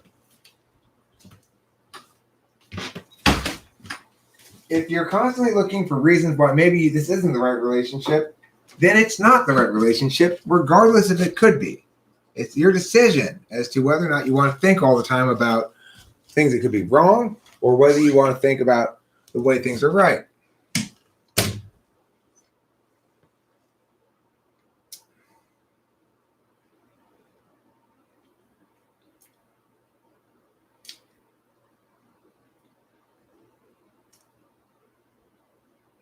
Okay, but Horse Mumbler, you're still not listening to me. It is the case that I got frustrated and angry and expressed that anger. It's also the case that Rachel have initiated many conversations with Rachel and trying to make progress. And every one of those conversations ends up being me trying to sell her and her yeah-buddying me. Okay, so it's like that's normally indicative of somebody who doesn't want to be in a relationship, which is fine if that's the case. But I have good reason to believe that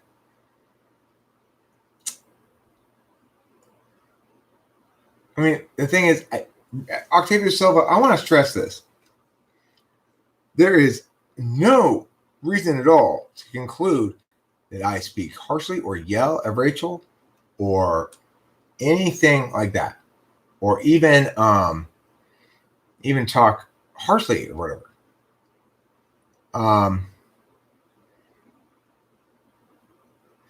Now that's a fair point too, Monica Query. Ideally, I would do the best I could to put off my needs until she's stabilized, and that's fair. But again, remember what everybody is saying here is that Eric must be perfect. I get this all the time. Eric must be perfect, and nobody else has any responsibilities. Nobody else accountable for anything. Nobody else has any agency. Eric always has to be perfect in his agency, but nobody else has any agency. Okay, but look, Octavia Silva, it's okay that I was angry because what are we ignoring here? She broke up with me. And nobody seems to be wanting to take that seriously, right? I know Jay Kerwitz, but the thing is, I'm also better than that. I can tell when something is not indicative of a systemic problem, but rather of a moment in time. We should never make decisions on how we feel right now. How we feel right now may pass. Wait until you're feeling fine and then make decisions. Then reflect. Okay, do I feel too bad too often with this person? I'm feeling good now. Now is a good time to make the decision that I feel a bit too bad too often. Do not make the decision while you're feeling bad. Right. I'm angry because I can't get out of the car until she parks it somewhere. She's driving. She's not going anywhere. She's not taking it to any destination. She's not serious about anything, right? She's confused, conflicted about things. I would like to get back together with her, but I can't until I'm confident she's not just going to break up with me again. Okay, well, I don't think those are two separate things. She may not like the way I act when I'm angry. But if she says she can't resolve issues because of it, then that's simply factually untrue. The reason I'm angry is because she's choosing to make it difficult to resolve issues rather than straightforward. I always work to resolve issues first. It is only when I hit intransigence, stubbornness, and FI resistance that I get mad. I'm not confusing her. I'm requiring her to be clear about what she's choosing instead of trying to avoid choosing things. I mean, the thing is, Monica Aquiri, she can't handle a relationship. Again, this is the first time she's actually broken up with me. She will have mental breakdowns, and that's okay. I'm okay with that. I accept Rachel as she is. I understand that right now I would be well served to dismiss entirely what she said about breaking up with me, and give her the time to get better, and that's fine. But again, she broke up with me, and she's been very, convincing in her conviction, not in why she's convinced, but she's been convincing that she is convinced. Obviously, I don't want to get back together with her if she's already convinced we're not going to work out. So I don't know why people think ENTPs are manipulative. I'm not manipulative at all. I just won't be manipulated. She didn't ask that. She pretended to.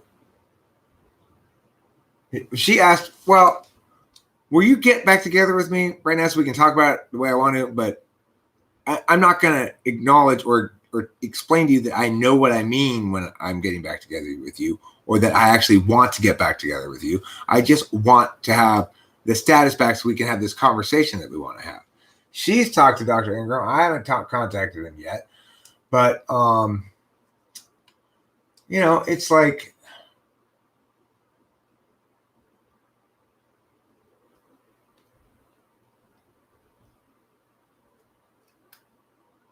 okay, well, how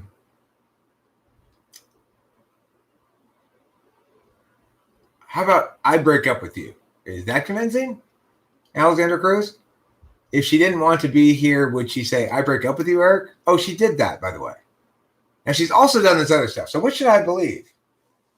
Which should I believe? She's not. She left the situation because she's feeling unstable and probably doesn't want to say more stuff to hurt you. Okay, so fine.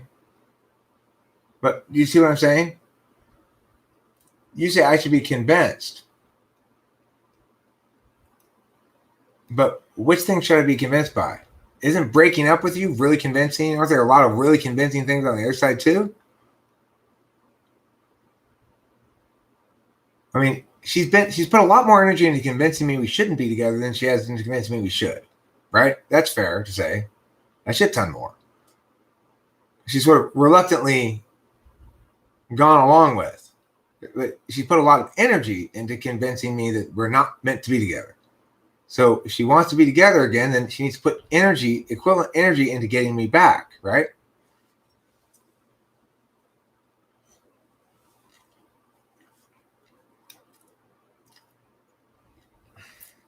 Okay, well, sometimes you have to fight a little bit for what you want. If she's not willing to fight a little bit for what she wants, then she doesn't really want it, right?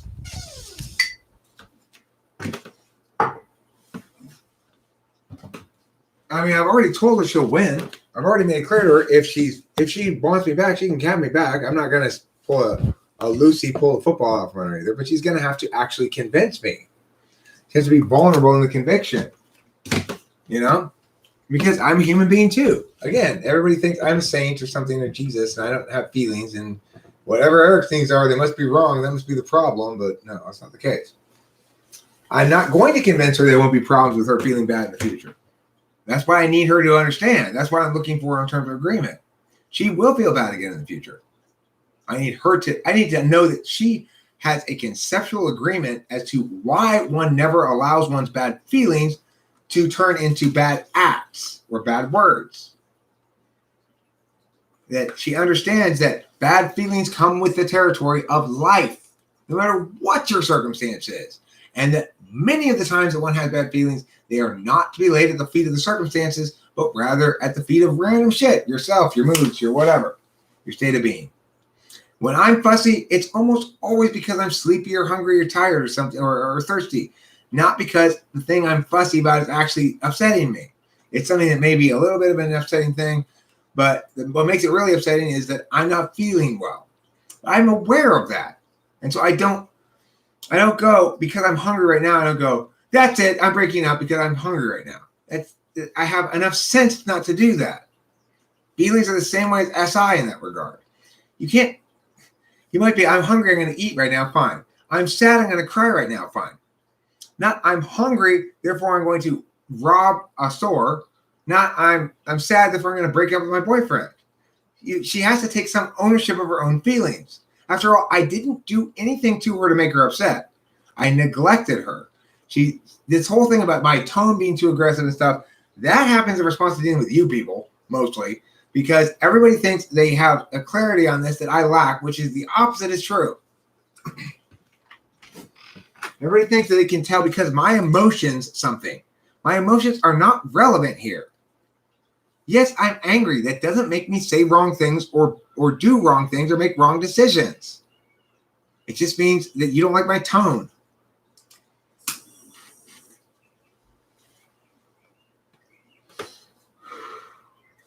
She fiat and breaking up. I wish she had. Okay, this is the thing. She was trying to fiat him. She was trying to fiat breaking up, and I wouldn't let her fiat breaking up. But no, she wasn't fiat and breaking up. The fiat breaking up would be to talk about what it's going to be like after we're separate. She wasn't doing that. She was trying to fiat that. Well, I mean, that's the thing. By talking about whether or not the relationship is viable, she's turned the relationship's resolution from resolved. We're a team forever to resolved. This might be a relationship, and that's not okay because I thought it was one. I was acting as though it were one. I was operating under the assumption that it was going to remain one.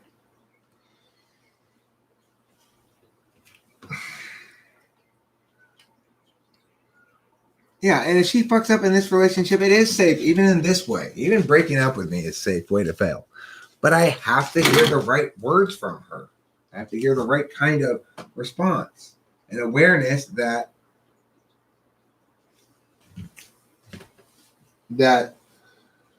I make mistakes too. She can be forgiven for this mistake, but she needs to learn that, oh shit, I have to treat his mistakes the same way. I have to take him as seriously as he takes me. I have to respect him as much as he respects me. I have to value him as much as he values me.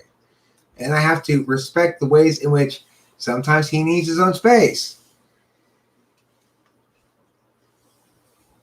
But I'm not sure if I should take any of this seriously. No, introverted thinker. No, she broke up with me, Susie. We need her to open the door. She needs to convince me to come back in. I'm standing outside. She can open it. I'm still standing outside because she broke up with me. All right, come on in. Isn't going to do it. And it shouldn't, Susie. It shouldn't. Remember that. You agree with this. It should not do it.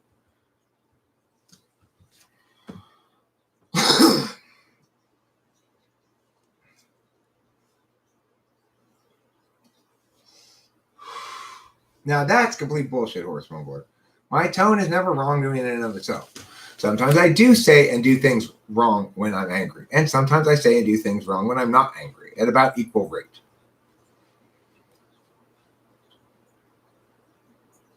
I'm not moving the goalpost. I made this very clear. See, you're not listening. You're not responding. I've already responded to this. I made this clear. Granted, it wasn't on the live stream, but I made it clear inside the house before we even came out here. Listen, Rachel, you're going to need to sell me on the fact. It's not going to be enough to just agree with me. You need to sell me on this.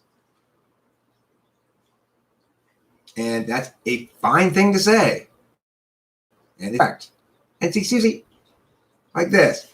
Let me quote Susie here. You are moving the goalposts on her. Sure, this is reasonable, but you say one thing, then move the goalposts. I did not say one thing, then move the goalposts. You guys misinterpreted what I needed her to agree to, what I needed her to advocate for. I didn't clarify that maybe enough here. I clarified it to her before we began the conversation. It's very clear what I need. I need her to sell me on it. Susie, you would need the same thing if you were in my situation. If your boyfriend breaks up with you abruptly and wants to get back together with you the next day, you go, okay, well, hold on a second. This was kind of a shock to my system. I thought we were cool. I thought everything was great until yesterday, and all of a sudden, we're broken up. So you need to be convinced too that you shouldn't have taken the breakup seriously. That you should take instead the getting back together seriously, right, Susie? You'd need to be convinced of that too, right, Susie? Or are you just determined to?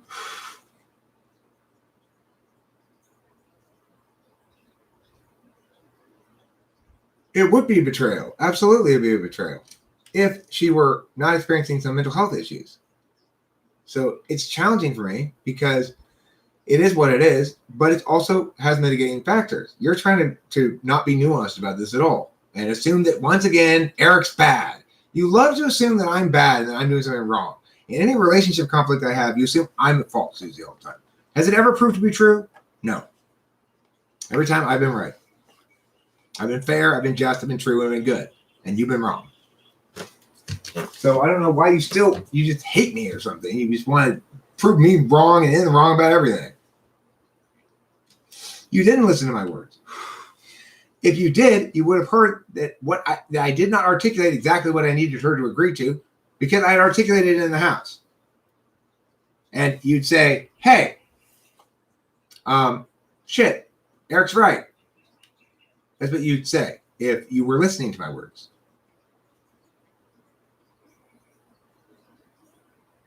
Okay, right, but you didn't listen to that.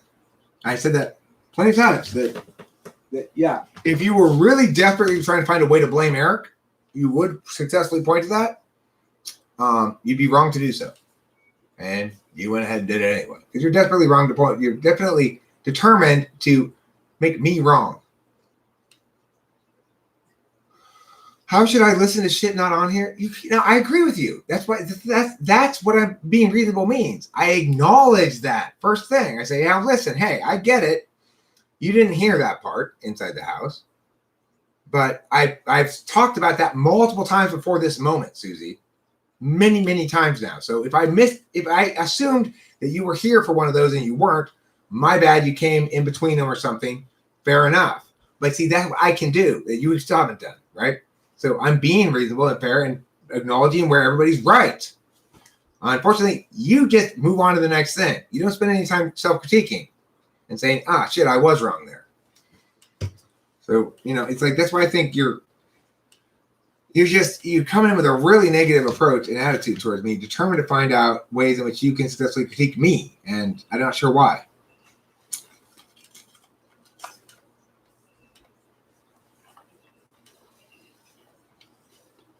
Yeah, I can unjustly hurt people with my yelling.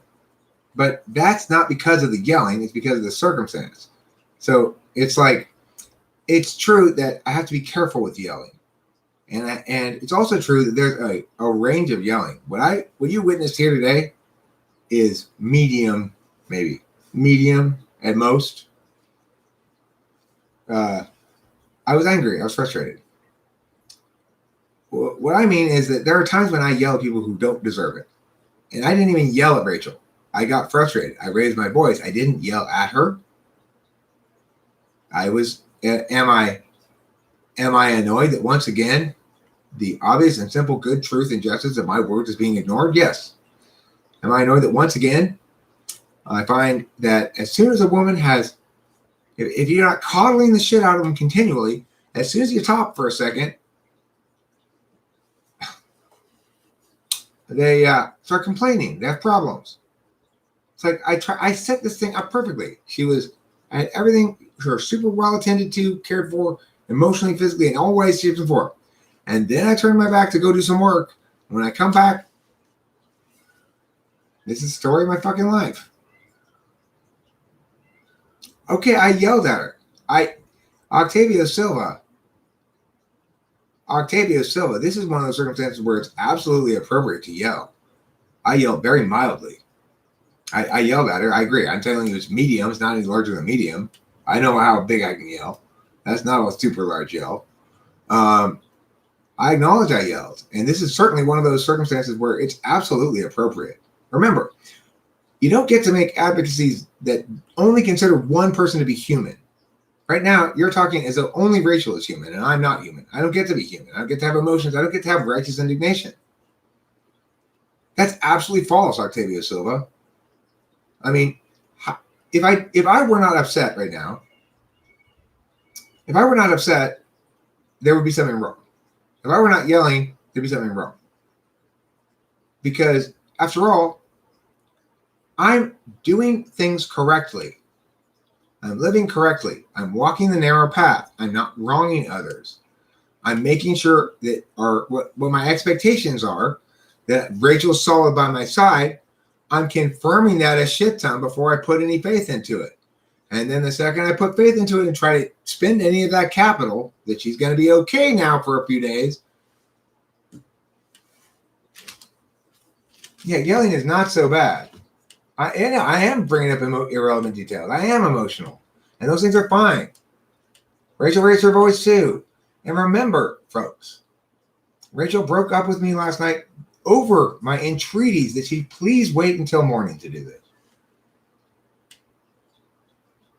Well, then hopefully she can learn something from that emotion. What she should learn from that emotion is that stubbornness in the face of somebody trying to help. In other words, it's always a bad idea to work against me. I am not being adversarial with anybody ever, basically. What happens is people be adversarial with me. If Rachel comes to me with a problem and I present a solution and she says, yeah, but that's not going to work. And she comes and I say, well, how about this solution? Yeah, that's not going to work. Well, how about this interpretation? It's a nicer interpretation. Yeah, but that's not the truth. Okay, well, then at that point, you're not working with me, right? You're determined already to know that this problem is going to destroy the relationship. So if that's the case, if that's what you're determined to do, then make a decision. Be real. Be a real decision maker. Don't try to burden me with all of your uncertainty and expect me to be stalwart in the face of it.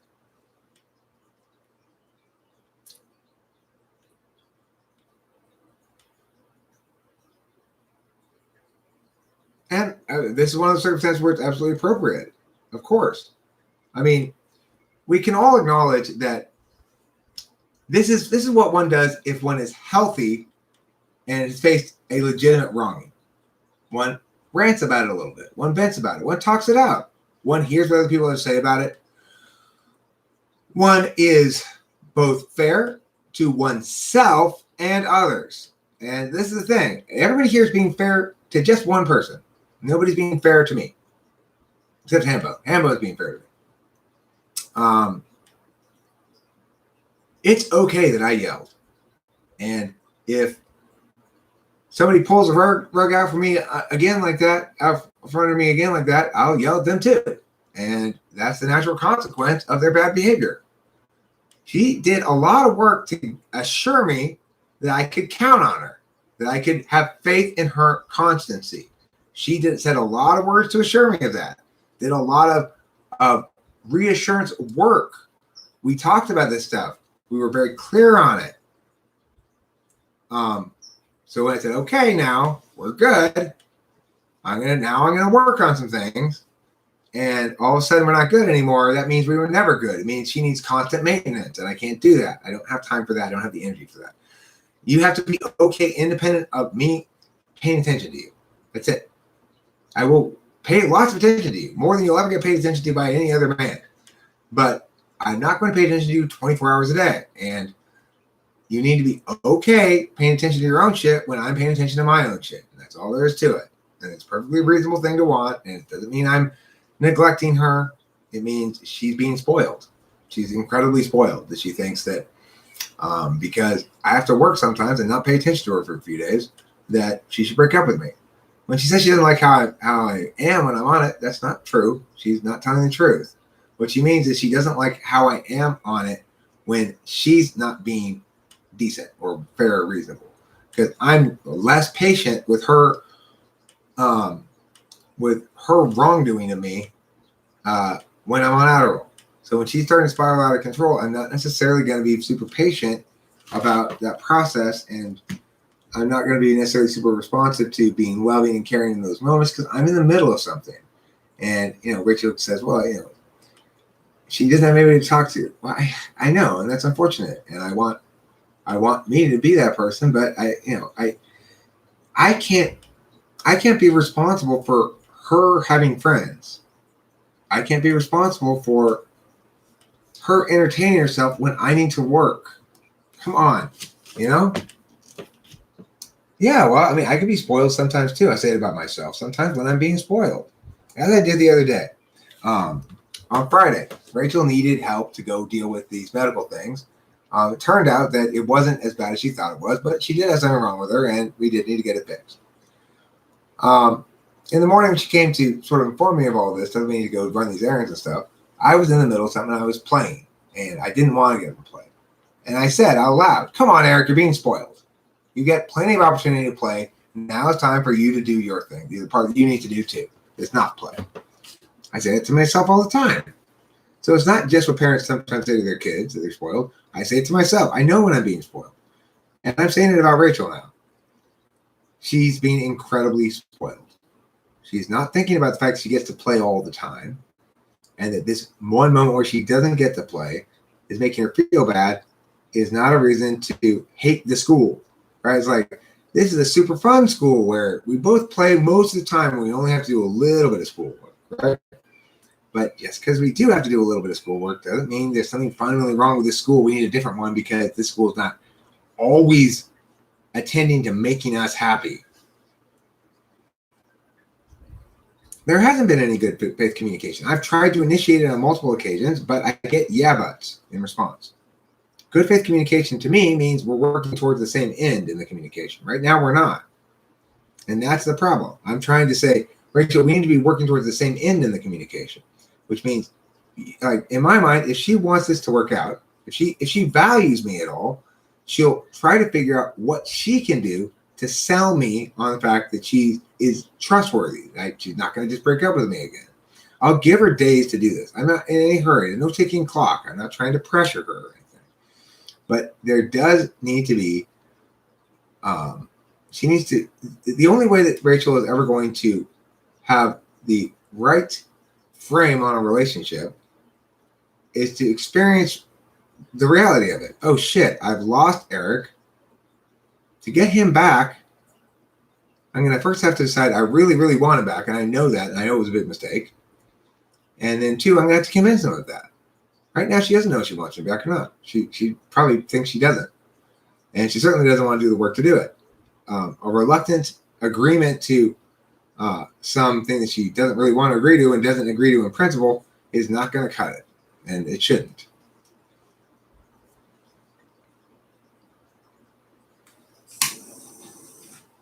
No, that's not the case. I broke up with Kimberly eventually. But with Kimberly, it got into a bit of a battle of wills, frankly. I had an approach I took to a relationship, which was very straightforward.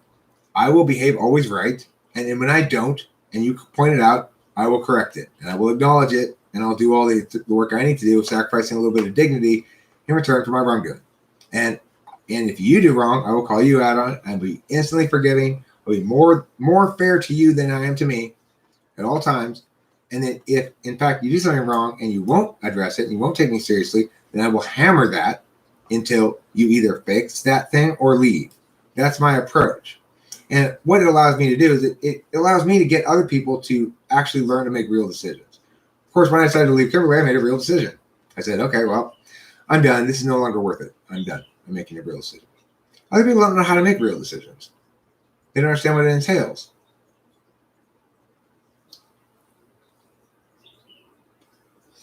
Yeah, right. Hambone is exactly right. It's not like I came out of the gate yelling. We're not on the same page at all right now. My page for Rachel is, look, you need to experience what it's like to you need to know what you've done to me. The only way she can know what she's done to me is to experience the reality of it. Like, I've lost Eric. I made it clear to her she can get me back. She's not lost me forever. But it's a matter of willingness. Is she willing? Does she value me enough to get me back or not? I'm not asking for anything unreasonable. And I've already told her that if she is on the same page as me, that taking those actions will work. But I mean, anybody here would agree. Anybody here would agree, and nobody should disagree with this. This is the same dialect for both parties, absolutely the same. That if your partner broke up with you, you might be willing to take them back, but it would be a dramatic moment of extreme concern, and there'd have to be you have to seriously understand that your partner really had just a brain fart moment, and that they understand that they're not still thinking any of the things that they thought justified breaking up in the first place are legitimate concerns. At least not relationship threatening concerns. I'm not going to get back with her until she's clear that in fact the things that she broke up with me over are minor bumps in the road and not deserving of anything close to the reaction she gave me, and that therefore she's very, very sorry, is desperately hopeful I won't take her seriously when she said that doesn't represent how she actually is or feels. I need to hear all that stuff. Okay, well, I mean, horse mom word. Again, look at what Hambone says, and remember that things don't exist in this moment without things that come before. There's antecedents. I did not start off yelling or being frustrated. I got there by yeah buts. I got there by yeah buts. Yeah buts will frustrate me because that tells me you're not on my team. You're working against me. And especially if you broke up with me and I'm trying to tell stories about how this was ill-advised and we should be together, and you're yeah butting me still, then I mean, now I'm just a simp, I'm just a cuck who's please stay with me. I'm not doing that. It's not fair to expect your partner to do that for you. Now, am I expecting Rachel to say, please take me back? Yeah, because she broke up with me. Right, we're no longer on the same team. To get back on the same team, we need to make sure that we understand what it means to be on this team, because she didn't understand that before. And I need to make sure she really understands what it means to be on this team. Not just as agreeing to it, but agrees with it. It is her position. She holds it and advocates it. It's insufficient that I can get her to agree to my terms of being committed to me reluctantly. That doesn't work like that. Right. Just what I said. Yeah, Jake Hurwitz is right. Monica is right. So as a consequence, in order to be back on the same team, I'm not going to have this problem occur where I'm bringing on a teammate who's actually not going to be a teammate, who's a spy of some sort, who will bolt. The second our team starts losing, they're going to bolt. And I'm going to have to deal with that then. I can't have that on my team. So I need to make sure that she understands what it means to be a teammate. Right now, she doesn't understand that. And I need her to understand that. She needs to understand entirely why what she did was wrong, what the alternatives are, why her framing of things as indicative of systemic problems is itself a problem, and why she needs to begin with acknowledging and arguing those points as true before I can trust her again, I'll get over this. If she could also argue perfectly fine. Hey, look, I was crazy. I don't know what the fuck I was saying. It makes no sense now. I'm sorry. I really wish I hadn't done that. I didn't feel sane until today. Maybe they should do that tomorrow. That would win the point right there. That's it. That's all I need to hear. Then it's fine. But if she's gonna argue something other than that, absolutely not. Correct, Monica. I am absolutely not okay with having to convince somebody to be on my team. Right? That's why my requirement is that she convinces me that I want her on my team, that she can be a good teammate.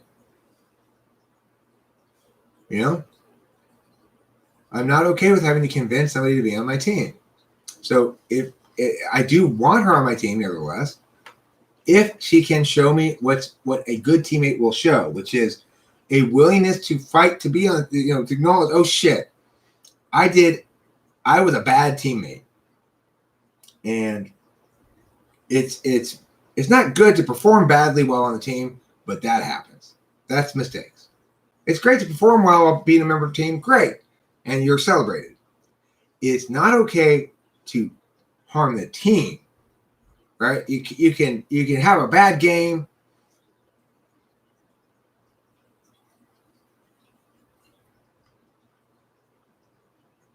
Right.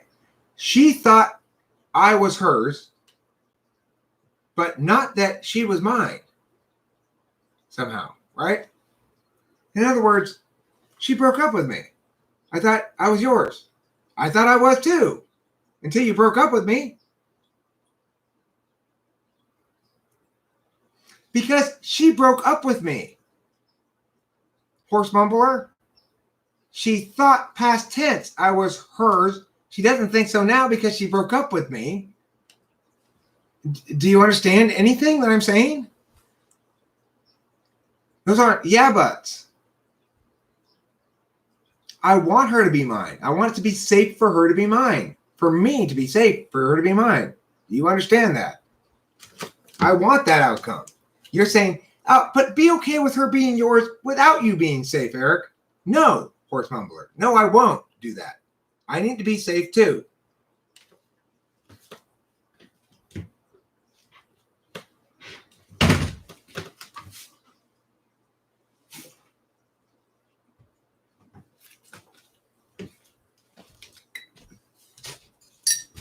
Love isn't nasty. Fear is nasty. Fear is behind all of this. Rachel's thing is fear-based. It's fearful that because she feels bad right now, that it's indicative of some systemic problem related to me and how I am. And she's telling that narrative until it becomes true. And people here are so desperate to grab onto those false narratives. Like, well, Eric's the problem because he's on Adderall. It's not true. That's just, it's like, no, it's not true. Is it true that I'm distracted? Yes. Is it true that I'm nasty or aggressive or unpleasant?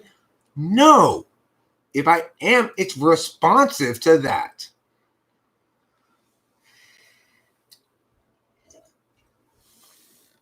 Cool, Paul. You're just Jeebus in another. It is Jeebus in sheep's clothing. You know that? So what I'm saying is I also have fear, and that is somewhat driving my behavior now too.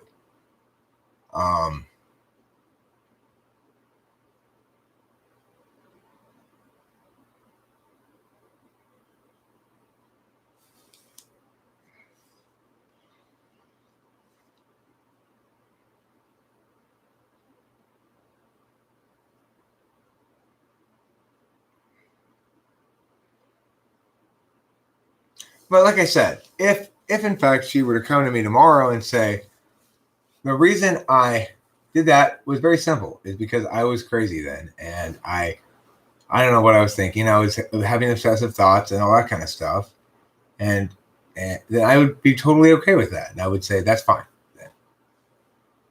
But she's done a lot of work this time to convince me that that's not what this is.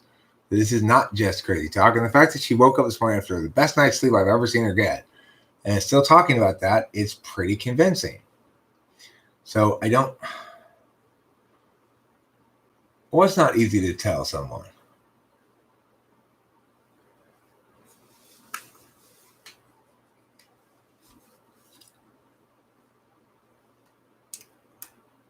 She just got on her new meds. This is why I was trying to get. It's like words are so important. If she had just listened to me and gone to sleep last night before breaking up with me, we wouldn't be having this fucking problem. You know? But since she did that, I can't pretend as though that reality didn't happen. I don't know. I don't know how she's feeling. I don't know what she wants. You know? She doesn't know what she wants. I know I want her to know what she wants. That's what I want more than anything else. I want her to be committed to me and love me and not throw me away. It's like everybody throws me away. Every woman I've ever been with. As soon as they're not getting exactly what they want all the time, they start, in come the complaints.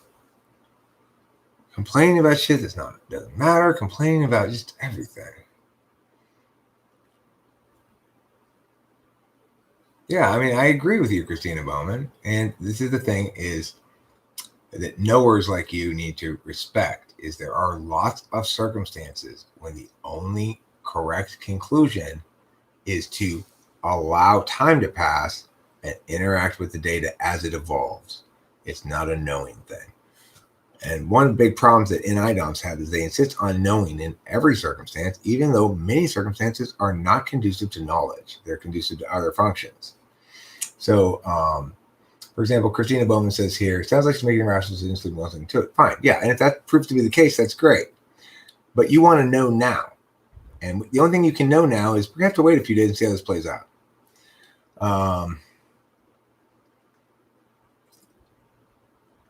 Will you ever take her word fully, though? It seems like you do when she's being nice and loving, but when she's breaking up with you.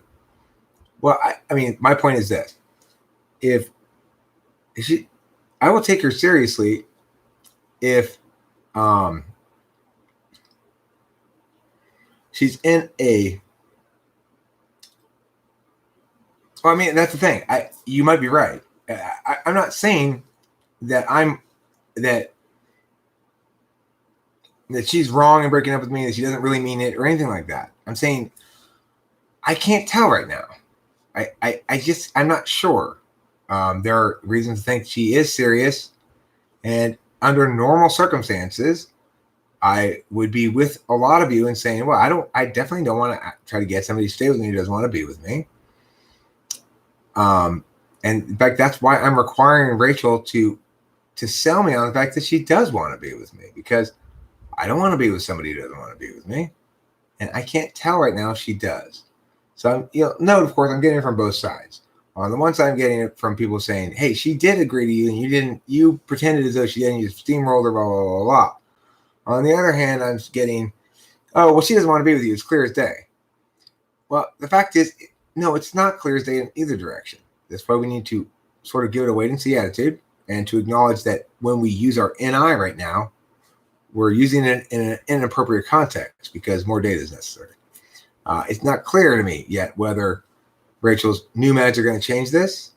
It's not clear to me yet whether this is actually indicative of a serious concern of Rachel's or just related to the meds. It's not clear yet, so I'm going to wait and see. You were worried based on her comment earlier. What was her comment earlier? Oh, you want? Okay, I'll go check on her. I'm done with this live stream too. Hambone, I'm tired of it too. Bye, everybody. Thanks for being here.